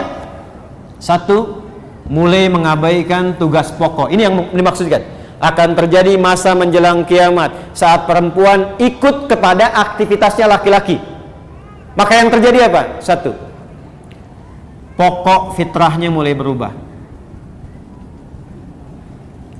Bu masih ingat tadi penciptaan dengan laki-laki sama sempurna tidak? Sama. Walaupun sama-sama sempurna, ada bagian yang beda tidak? Baik, laki-laki punya rahim tidak? Tidak. Perempuan? Walaupun sama-sama wajah, laki-laki perempuan dah kelihatan beda atau sama? Beda. Saya kalau ngelihat Kang Ugi, oh ini udah pasti laki-laki, nggak mungkin perempuan, ya kan? Jadi kalau ibu keluar, udah pasti laki-laki nih, perempuan nih, kan? Baik, maka nanti kata Nabi akan ada tuntutan-tuntutan dari kejadian-kejadian menjelang akhir zaman yang memaksa perempuan ingin terlibat seperti laki-laki sehingga dia merubah tampilan-tampilan diri. Minimal ibu pakaian laki-laki dengan perempuan sama tidak? Akan muncul perempuan yang ingin bergaya seperti laki-laki. Pakaian. Laki-laki wajib menutup aurat? Laki-laki wajib menutup aurat? Perempuan wajib menutup aurat? Menutup aurat sama-sama, laki-laki sama, perempuan sama. Tapi yang ditutup dan cara menutup kan beda. Jelas? Akan terjadi perempuan mengenakan pakaian perempuan tapi ingin seperti laki-laki. Ada sekarang? Ada sekarang? Bahkan beberapa tempat dibuat seragamnya sama kayak laki-laki kan? Yang paling menarik, boleh jadi sama-sama berjilbab tapi auratnya masih tampak. Jelas? Maka hati-hati. Kalau sudah masuk ke situasi itu, pertahankan Bu ini healingnya. Jangan berpaling. Sebab ketika diikuti itu, berpaling dari ketentuan Allah, yang terjadi nanti akan marak apa? Karena pakaian sudah berubah. Awas hati-hati, aurat yang ditutup terbuka, Aurat itu kan kalau sudah terbuka memancing ya perilaku-perilaku yang tadinya tidak terjadi bisa hadir. Konsekuensinya apa? Zina. Jadi makin marah. Zina. Tuh. Jadi makin marah. Makanya ibu sering baca kan, tanda-tanda menjelang mendekat ke kiamat banyak zina tersebar kan? Nah, pengantarnya itu dari situ awalnya. Laki-lakinya begini, perempuannya ikut berpaling. Tidak dilarang kalau ingin beraktivitas, ikut bekerja misalnya atau menyalurkan hobi, tapi ketika merubah tampilan fitrah itu yang jadi persoalan. Maka coba perhatikan, kalau berdandan, berpakaian dan sebagainya, jaga jangan sampai terlibat pada suasana yang sempat di warning oleh Nabi Shallallahu Alaihi Wasallam. Jelas sampai sini? Model. Ini saya bicara dalam konteks iman ya, dalam konteks umat Islam ya. Kalau di luar yang tidak beriman, gak akan kepikiran ini bu, gak akan kepikiran. Makanya kalau ibu ke barat, di Amerika, di Eropa, kan, agama itu dianggapnya biasa seperti budaya. Makanya nggak ada pikiran tentang agama. Jadi bagi mereka karena nggak belajar tentang nilai agama seperti kita yang pelajari dalam konteks keislaman, mau pakaian apa saja silahkan, yang penting terhormat dalam budayanya. Jadi mau kelihatan auratnya juga bagi mereka yang penting terhormat dalam budaya mereka. Ya, mau pakai pakaian minimalis juga dalam budaya mereka karena nggak ada konsep ini. Bagi insan beriman, perempuan yang beriman, cara pandangnya berbeda. Jadi kalau ada budaya misalnya di barat dibawa, ya dalam konteks bisnis sah-sah saja. Tapi dalam konteks kita beribadah sebagai seorang perempuan muslimah, perempuan mukminah yang beriman, boleh nggak mengadopsi itu? Boleh nggak mengenakan pakaian yang serupa? Ketika itu dilarang atau berpaling, dalam bahasa judulnya ibu, berpaling dari situ, maka yang terjadi pasti persoalan. Saya cuma sarankan saja, selesaikan persoalan itu sebelum pulang menuju Allah Subhanahu wa Ta'ala. Nih, contoh paling gampang sebenarnya begini. Bu, perempuan dalam Islam berjilbab tidak? Ya, nggak ada perbedaan pendapat, berjilbab tidak? Berjilbab. Laki-laki berjilbab tidak? Tidak. Perhatikan baik-baik. Perempuan tuh berjilbab, hikmahnya banyak. Kalau kita bahas satu saat ayat tentang jilbab, saya urutkan tuh. Dari mulai fikihnya, hikmahnya, macam-macamnya. Itu bu, saking sayangnya Allah, itu perempuan diminta berjilbab karena sayangnya Allah. Ya ayyuhan nabiyyu, hei Nabi sallallahu alaihi wasallam, qul li azwajika viralkan. Bahasa sekarang kan viralkan. Kalau sudah viral, like, share and comment. Kalau sudah viral, like, share and comment. Kata Allah viralkan. Katakan pada istri-istrimu, wa banatika, dan anak perempuanmu. Perhatikan, wa nisa'il mu'minin, dan semua perempuan yang beriman. Saya tanya, ibu perempuan tidak? Perempuan bukan? Beriman tidak? Berarti ayat ini untuk saya atau untuk ibu? Oh. Ayat ini untuk perempuan atau laki-laki? Yudnina min jalabibihinna asa an yu'rafna fala yu'dzain. Kata Allah, kenakan jilbab. Kenapa harus berjilbab? Satu, asa an yu'rafna, supaya diketahui mereka perempuan beriman. Kalau sudah tahu, fala yu'dzain, maka melekat hukum pada laki-laki untuk menghormati dan membantu serta melindunginya. Jadi dulu bu, kisahnya begini. Waktu ada perempuan di Madinah yang muslimah, sebelum ayat tentang jilbab turun, itu malam-malam mau buang hajat. Kan dulu tuh nggak ada seperti kita toilet umum seperti sekarang. Jadi kalau mau buang hajat tuh ke kebun kurma, kemana. Malam-malam ketika akan keluar, diganggu oleh laki-laki Yahudi, preman-preman Madinah. Dilaporkan kepada Nabi. Begitu esoknya dilaporkan, turunlah ayat ini. Disuruh pakai jilbab. Begitu pakai jilbab, sudah viral di kalangan para pemuda muslim. Itu muslimah tuh, itu mukminah tuh. Maka perintahnya satu, kata Al-Quran, setiap anda melihat perempuan berjilbab, bantu, tolong, lindungi dia. Kaidah fikihnya begitu, hukumnya begitu. Jadi sebetulnya saya kalau melihat ibu berjilbab kesulitan, saya wajib bantu ibu. Enak bener deh ibu beli beras, aduh susahnya, kelihatan sama Pak Duni, saya aja yang bawain bu tuh. Saya ada perlindungan. Jadi jilbab itu bukan sekedar dikenakan untuk menunjuk identitas sebagai insan beriman muslimah, bukan hanya itu. Itu wujud sayangnya Allah kepada perempuan. Kalau mau digali dari segi kesehatan, dari segi macam-macam banyak, tapi kesimpulannya satu, Allah sayang pada perempuan. Itu. Dan kalau fikihnya dipraktekkan itu luar biasa. Sekarang kenapa Allah yang sudah sayang, perempuannya berpaling? Allah sayang memberikan jilbab. Banyak orang mencari kasih sayang Allah. Ini Allah langsung memberikan kasih sayangnya. Saking sayangnya pakai nih. Saking sayangnya Allah, bahkan Masya Allah meninggal pun masih dijilbabin juga.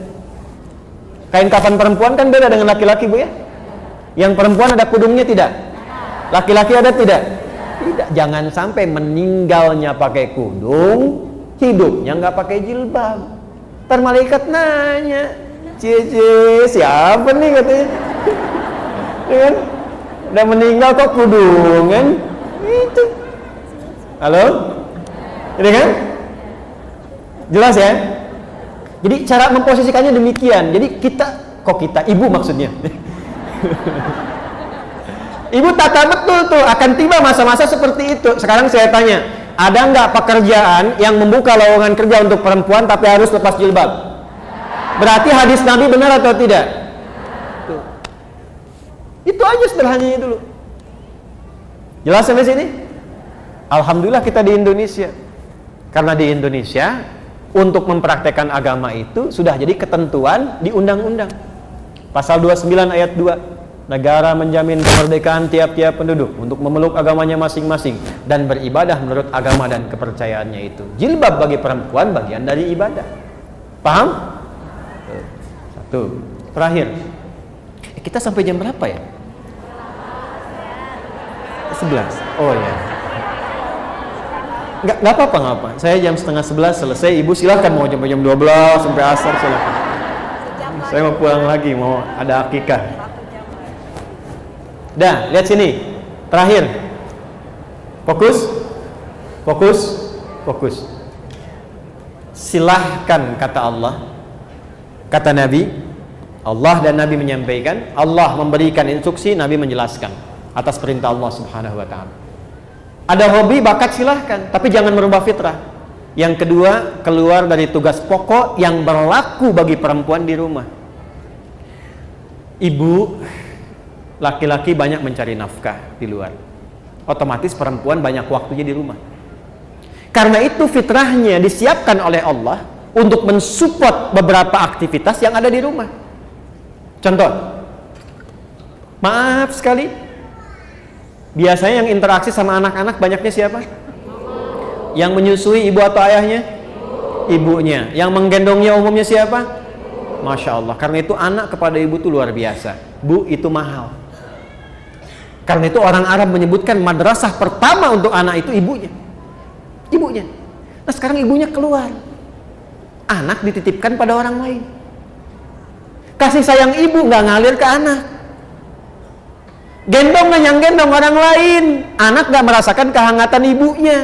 Karakternya nggak nyampe. Ibu cuma bisa marah-marah ketika anaknya nggak nurut sama ibu.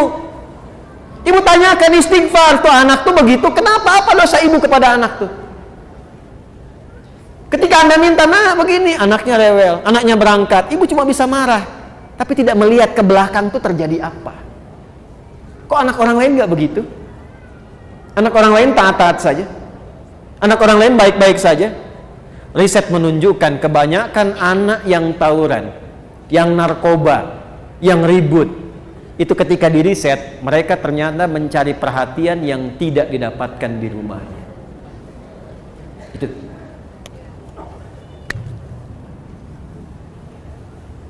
Ibu ke masjid boleh tidak? Boleh. Dengan syarat tempatnya ada khusus, aman dari fitnah, dan tidak melalaikan kewajiban di rumah tangga. Ada anak minta ASI pada ibu, ibu nggak boleh. Sebentar ya, mama subuh 2 rakaat, bentar balik lagi. Nggak bisa, dosa malah. Ibu sholat di rumah, dan ketika sholat di rumah demi memenuhi kebutuhan yang di rumah juga, itu sama nilainya dengan suami yang ke masjid. Nilainya sama. Yang mau saya katakan, urusan akhirat saja tidak mengabaikan konteks kehidupan rumah tangga, apalagi cuma urusan dunia. Jadi mulai hari ini, keluar dari sini pakaian tata dengan baik. Cek di rumah apa yang belum tuntas. Karena sesukses-sukses anaknya, ketika anak sukses hebat apapun, perintah pertama Al-Quran, hey, jangan dulu bagi dengan yang lain, bagi dengan ibumu dulu. Bagi dengan ibumu dulu. Minimal doakan ibumu, doakan ayahmu. Itu yang di Quran surah 46 ayat 15 itu. Tapi ibu yang bagaimana yang mesti diberi perhatian? Ayah yang bagaimana yang mendapatkan itu semua? Jangan sampai tidak terjadi semua itu. Adalah ibu yang justru bisa memberikan waktunya untuk membuat anaknya sukses di kemudian hari. Dan itu tidak mungkin terjadi kalau di rumahnya berkurang waktunya hanya untuk keluar.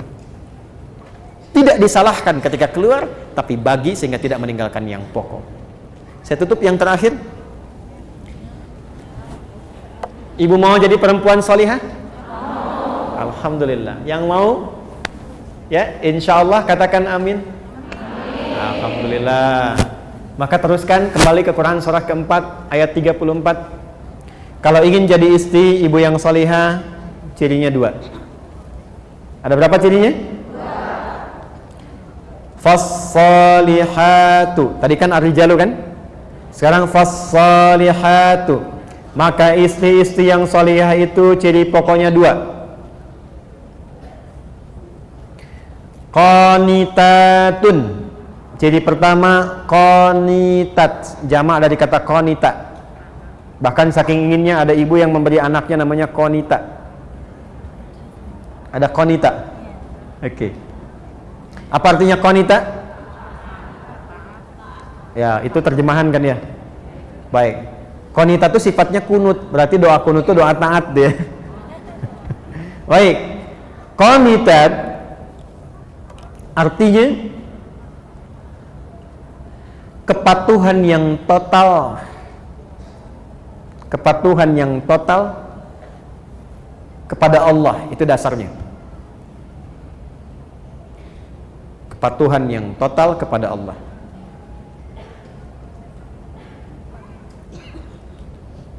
Asalnya itu. Nanti kalau dibawa ke aspek-aspek ibadah atau rumah tangga, maknanya menjadi luas. Contoh, kalau sholat, tanda patuhnya kita kepada Allah itu ditunaikan dengan khusyuk. Nah, khusyuk itu kadang disebut oleh Quran dengan qanitun, jamaknya qanitin, dari kata qanita. Contoh di Quran surah kedua Al-Baqarah ayat 238. Hafidhu 'alas salawati was salatil wusta wa qumu lillahi qanitin. Quran surah kedua Al-Baqarah ayat 238. Posisinya paling kanan sebelah atas di mushaf. Kalau dibawa ke rumah tangga, maksudnya begini. Kepatuhan kepada Allah dengan cara menaati suami sepanjang tidak menyalahi ketentuan Allah. Saya ulang ya, ibu jangan senyum dulu tuh. Kepatuhan kepada Allah dengan cara menaati suami sepanjang tidak menyalahi ketentuan Allah. Awas bu ya. Ini yang pokok untuk perempuan solihah nih, istri solihah. Dan kalau ibu bisa lakukan itu, dijaga sampai meninggal, itu hisabnya Masya Allah. Langsung diperintahkan oleh Allah untuk ke surga dari pintu mana saja yang dipilih. Nggak cukup dengan amin, kita bacakan dulu hadisnya ya. Lihat sini, perhatikan. Idza shallatil mar'atu salataha. Kalau ada seorang perempuan cuman sholat fardu selama hidupnya, nggak pernah sholat sunnah, nggak pernah tahajud, nggak pernah duha, nggak pernah syuruk dan sebagainya. Wa shamat shamaha, dan hanya puasa wajib saja, Ramadan saja. Nggak pernah Senin Kamis, nggak pernah Ayyamul Bid. Wa ata'at zaujaha, tapi dia patuh pada suaminya, taat dalam rangka mematuhi Allah. Perhatikan. Wa hafizat farjaha, dan menjaga diri tidak selingkuh. Qila laha yaumal qiyamati, akan dikatakan kepadanya saat hisab, udkhulil jannata min haitsu syi'ti, langsung aja masuk surga dari pintu manapun yang kau kehendaki. Hadisnya sahih. Rawahu Tirmidzi, hadis riwayat Imam At-Tirmidzi, hadisnya sahih. Jadi kalau suami meminta ibu pada kebaikan, ibu taati, bukan lihat suaminya karena menaati Allah, itu nilainya tinggi di hadapan Allah, Bu. Contoh gini, Mah pergi pengajian ya, Ustadz Fulan misalnya, bagus tuh, insya Allah ya siap berangkat. Itu kalimat itu nilainya tinggi di hadapan Allah. Mah berjilbab ya, insya Allah siap. Mah anak-anak masuk sekolah tahfidz aja deh, insya Allah. Itu ketika direspon tinggi nilainya. Jelas? Tapi saat memerintahkan kepada yang tidak baik, ibu boleh menolak. Saya ulang ya, boleh menolak, cuma kalimatnya belum selesai. Menolak dengan cara yang baik.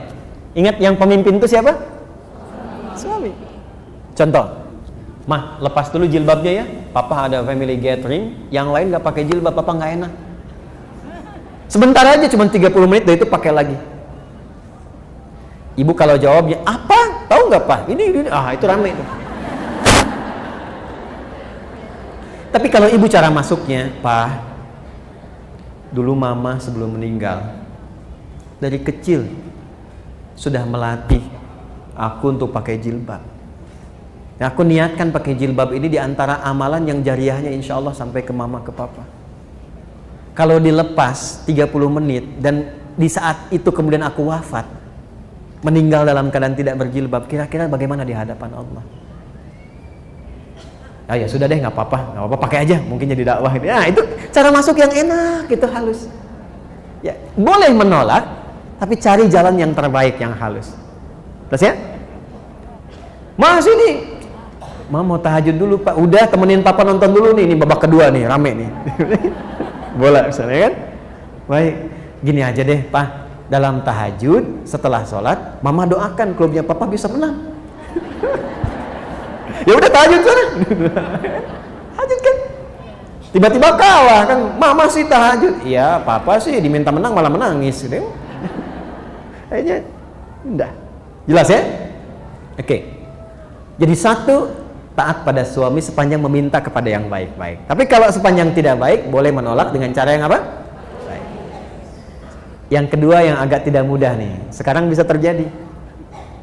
Hafizatun lil ghaibi bima hafizallah. Istri yang salihah, dia mampu menutup, menjaga aib rumah tangga, khususnya suaminya, terutama ketika tidak sedang bersamanya, karena Allah sudah tutupi. Bima hafizallah, mampu menjaga aib rumah tangga, khususnya suaminya, terutama ketika tidak sedang bersamanya, karena Allah sudah tutupi. Ibu fokus dengan saya sebentar, tahan penanya, perhatikan baik-baik ini. Jika terjadi persoalan di rumah tangga antara suami istri, itu Allah tutupi Bu, gak akan tersebar sepanjang ibu tidak membukanya dan sepanjang suami tidak membukanya. Itu akan ditutup sampai kiamat, sampai masalah itu selesai, atau sekalipun ada yang terjadi perpisahan tetap akan ditutup sampai kiamat terjadi, sampai pulang kepada Allah. Hisabnya hanya dia dengan Allah sepanjang tidak dibuka. Tapi kalau itu dibuka, jadi persoalan itu. Nah sekarang pertanyaannya, kan laki-laki juga sama kan? Suami juga harus menjaga kehormatan rumah tangga kan? Kenapa sangat ditekankan kepada istri, bukan suami? Itu suratnya surat apa tadi? Surat keempat surat apa? An-Nisa. Apa artinya An-Nisa? Oh, kan sudah salah. Tidak, banyak orang keliru. An-Nisa itu bukan perempuan, bukan wanita. Ibu jangan maksa. An-Nisa bukan perempuan. An-Nisa itu bukan wanita. An-Nisa itu perempuan-perempuan. Beda kan ya? Baik, kalau perempuan itu berapa jumlahnya? Perempuan itu berapa? Banyak. Perempuan tuh kalau sendirian namanya mar'ah. Nih tulisannya Bu. Saya masih ada waktu? Ibu kan enak tinggal masih aja kan saya yang nerangin. Saya tuh kesini Bu ya, datang sendiri, nerangin sendiri, nulis sendiri, ngapus sendiri Bu. Alhamdulillah. Ibu tinggal lihat, tulis, catat, pulang, masuk surga. Enak banget. Tinggal amin aja ya. Oh. Mar'ah, tulisannya mim, ra, hamzah, ta, marbutah. Ini bisa dibaca mar'ah, bisa dibaca mir'ah. Kalau mir'ah itu cermin. Ya, makanya perempuan sering dekat dengan cermin. Ya, orang Arab bilang al mar'atu kal mir'ah. Perempuan itu seperti cermin.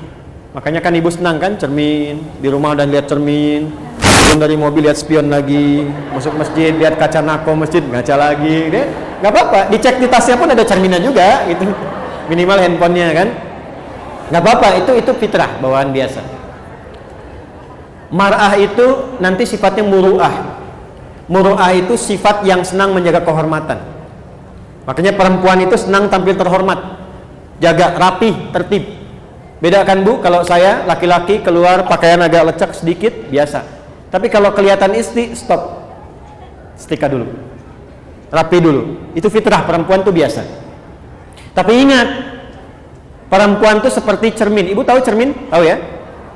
Cermin kalau dilempar misalnya sampai pecah, bisa nggak dirangkai lagi? Jangan salah, bisa dirangkai lagi. Cuma tak mampu memantulkan bayangan yang sempurna. Nah, sifat perempuan itu sama dengan cermin. Kalau dia terlukai, itu bisa cepat memaafkan, tapi sulit melupakan apa yang dialami. Ya kan? Punya masalah tahun 2022, tapi kalau diungkit kejadian listrik tahun 98 muncul lagi kan? Iya. Jadi itu fitrah Bu, biasa gitu. Masalah satu keluar 1000 itu biasa. Kenapa sih Pak gini-gini? Dulu kan Bapak dulu kan, padahal masalahnya sekarang kan. Nah, itulah mar'ah. Tapi kalau banyakan laki-laki itu masih konsisten jamaknya, rajul jamaknya rijal. Kalau perempuan beda. Sendirian dia mar'ah, banyakkan dia nisa. Udah beda sendiri, hurufnya udah lain, katanya udah beda. Bu, rajulun, ra-nya ada, jimnya ada, lamnya ada. Jamaknya rijalun, ra-nya masih ada, jimnya ada, lamnya masih ada, cuman tambah alif. Ini mar'ah, nisaun, mimnya kemana, ra-nya kemana, ta-nya kemana? Kenapa jadi nisa? Nisa itu seakar juga dengan kata nasa. Apa itu nasa? Di antaranya adalah sifat yang mudah mengungkapkan apa yang dirasakan. Di perempuan itu sependiam-pendiamnya sendirian. Kalau ketemu temannya bisa cerita. Saya nggak bilang curhat, cuman bisa cerita. Makanya kata Quran, kenapa ditekankan ke perempuan dengan nama nisa? Kalau sedang kumpul dengan teman-teman, ada masalah apapun dengan suami, jangan dibuka. Memang judulnya pengajian, tapi ketika datang kan beda sapaannya. Assalamualaikum, kece damang, alhamdulillah saya. Kumaha damelan, alhamdulillah lancar. Eta suami kumaha, di situ masalahnya. Aduh. Kan judulnya pengajian kan, tapi yang dibahas tuh bisa suami. Sekarang itu lebih parah, hadisnya nyata. Belum datang ke pengajian, udah bikin status. Tuh. Itu baru keluar kawan dari bikin. Aku tidak mengira engkau tidak seperti aku duga.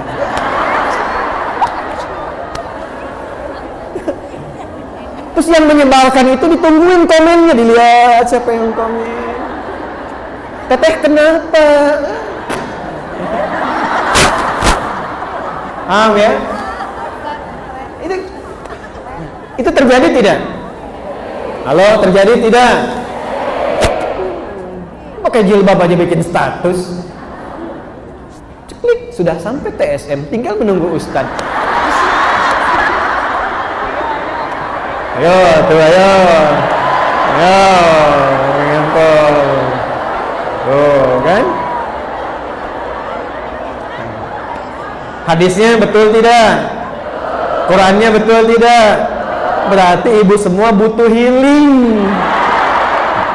Kan? Jelas ya? Itu tuh sederhana Bu, tapi dalam sekali. Dan itu nanti di Ali Imran tuh lebih dalam lagi. Akan membuat kalau itu dipertahankan, boleh kok Bu. Pasang status itu boleh. Ibu kalau di situ setiap hari cantumkan satu hadis tentang perempuan, ayat tentang perempuan dibaca oleh teman ibu jadi pahala. Ya, tapi kalau TSN mendung langsung bikin status, apa gitu? Itu kata Quran tipikal orang sakit. Wa idza ja'ahum amrun minal amni awil khaufi adza'u bih. Dan tipikal orang yang kurang sehat itu, yang butuh healing itu, apapun situasi yang dialami dia langsung broadcast. Bahasa Quran. Jajan bakso enak broadcast.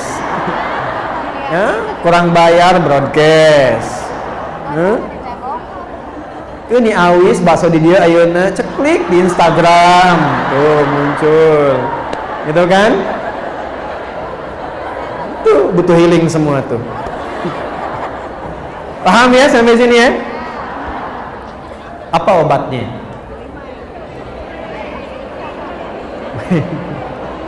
Sudah, lihat sini.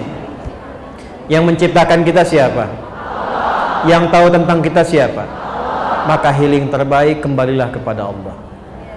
Tubu ilallahi taubatan nasuha. Tubuh itu kembali, taubatornya kembali, balik ke Allah. Biasanya healing itu kaitannya lebih banyak dengan penyakit hati. Lebih banyak. Hati itu marad penyakitnya. Fi qulubihim marad. Obatnya disebut dengan syifa. Saya ulangi, obatnya disebut dengan apa? Maka kalau ingin mendapatkan healing, kembali kepada Allah mencari syifa, maka cari ayat-ayat dalam Al-Quran yang terkait dengan syifa. Contoh, buka Quran surat 17, ini penutup di akhir, ayat ke-82, Quran surah 17 ayat 82.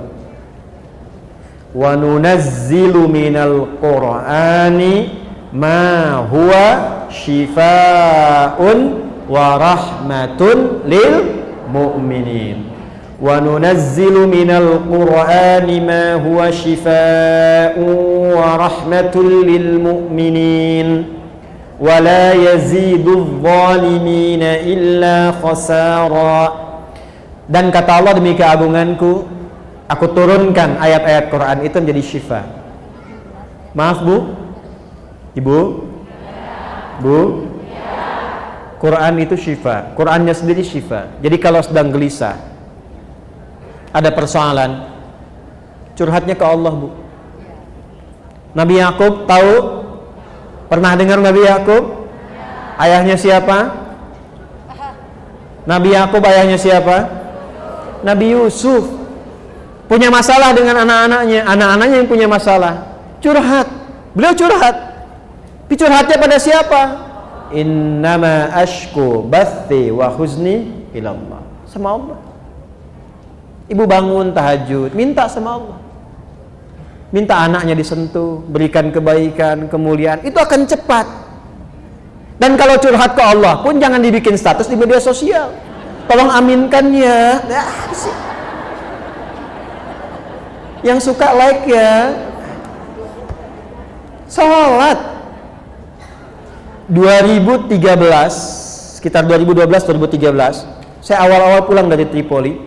Ini kisah nyata.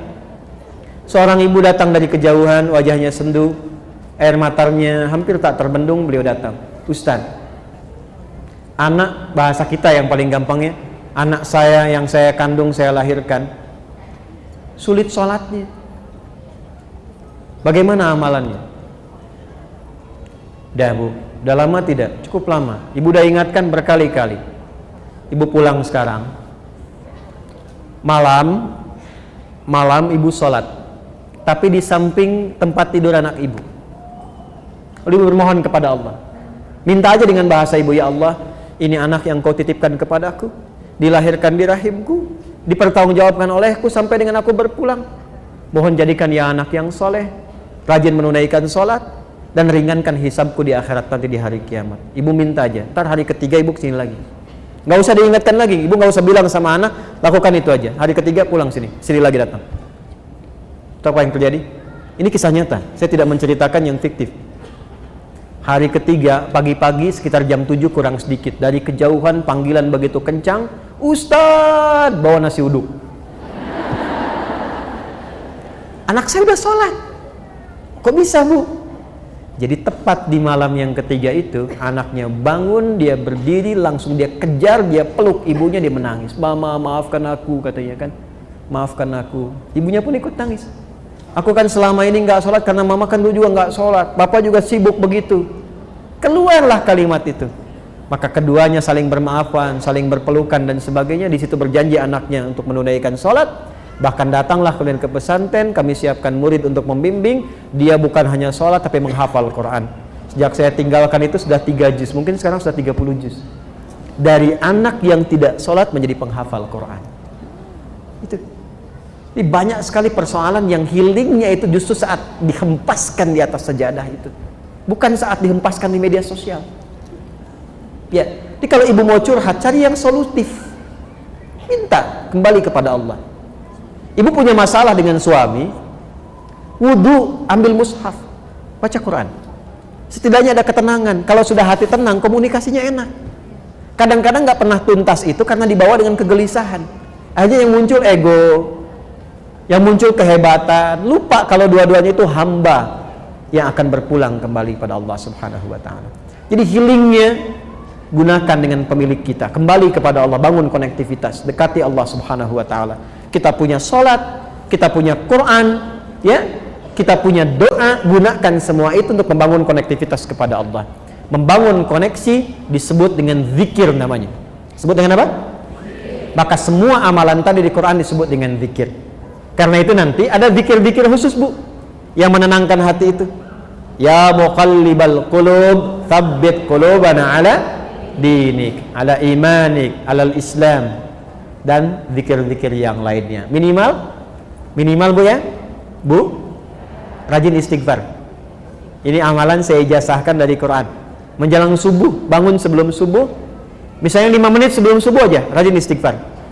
Itu Allah akan jaga. Insya Allah dijaga, hartanya stabil, anaknya sehat. Karena itu janji Allah di Quran surat Nuh. Faqultu astaghfiru rabbakum innahu kana ghaffara yursilis samaa 'alaikum midrara wa yumdidkum bi amwalin wa banina.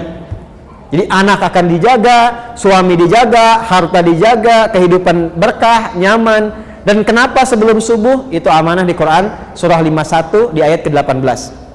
Wabil ashari hum yastaghfirun. Siap Bu ya? Baik, siap diamalkan? Baik. Siap untuk diamalkan? Baik. Saya ingin coba berikan yang terakhir. Saya berikan doa, insya Allah kalau ibu amalkan ini singkat padat. Tapi kalau ibu bisa amalkan, insya Allah akan cepat berubah. Ya. Allahumma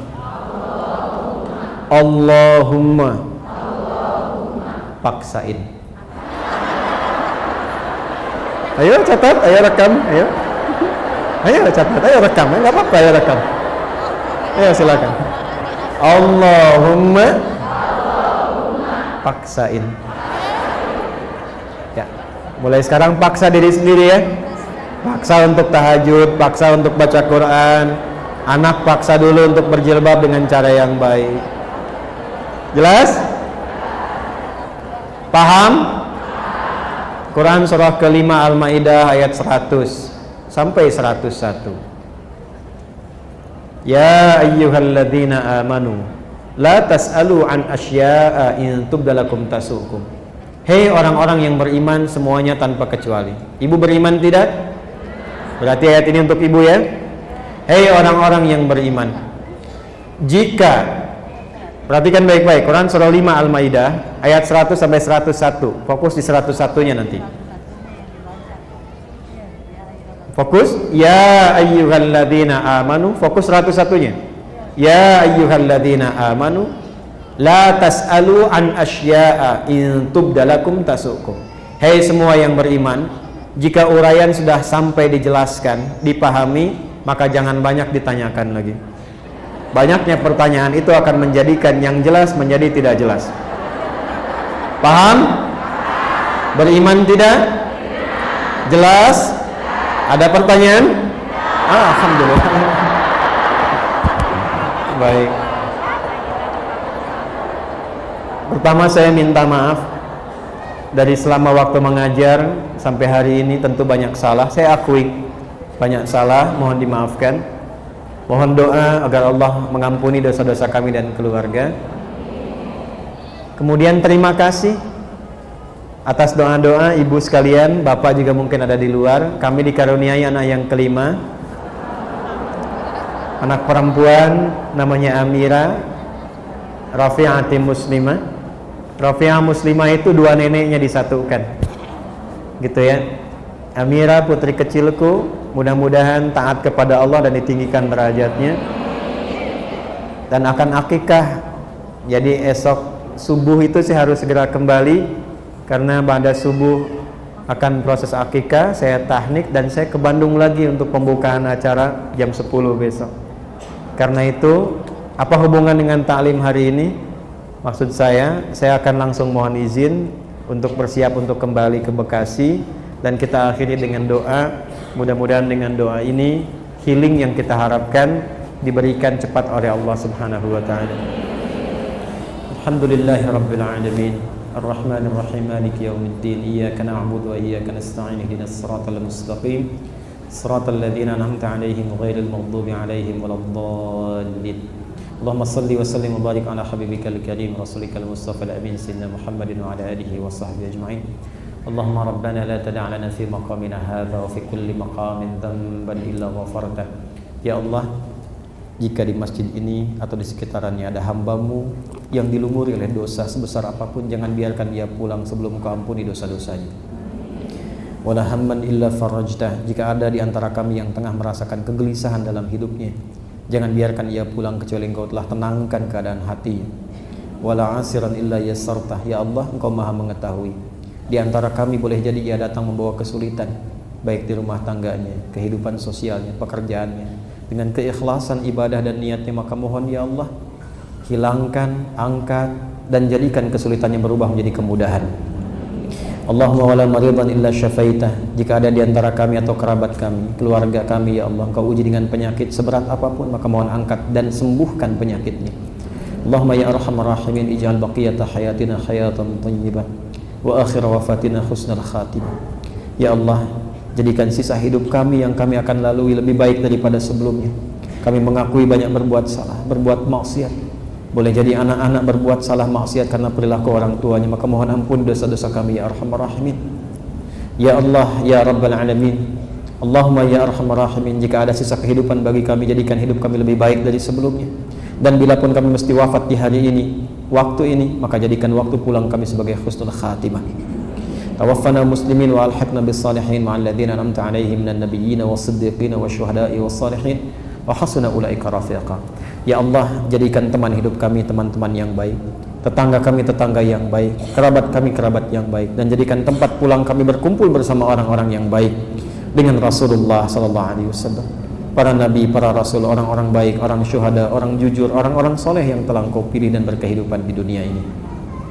Rabbana alif baina qulubina bittaqwa wa jannibna minat tafraqah. Ya Allah, satukan keislaman kami dengan nilai-nilai takwa, jauhkan kami dari perpecahan.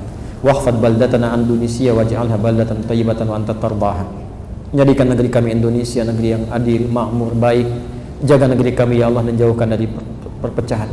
Wahfad ulama'ana waj'alhum mukhlasin, dan mohon jaga ulama kami, para ulama kami, dan jadikan mereka ikhlas dalam dakwah mereka karenamu ya arhamar rahimin. Rabbana atina fid dunya hasanah wa fil akhirati hasanah wa qina adzabannar. Wa sallallahu ala sayyidina Muhammad wa ala alihi wa sahbihi ajma'in. Wa akhiru da'wana subhanakallahumma wa bihamdika nashhadu an la ilaha illa anta nastaghfiruka wa natubu ilaik. Walhamdulillahi rabbil alamin. Terima kasih, mohon maaf. Assalamualaikum warahmatullahi wabarakatuh.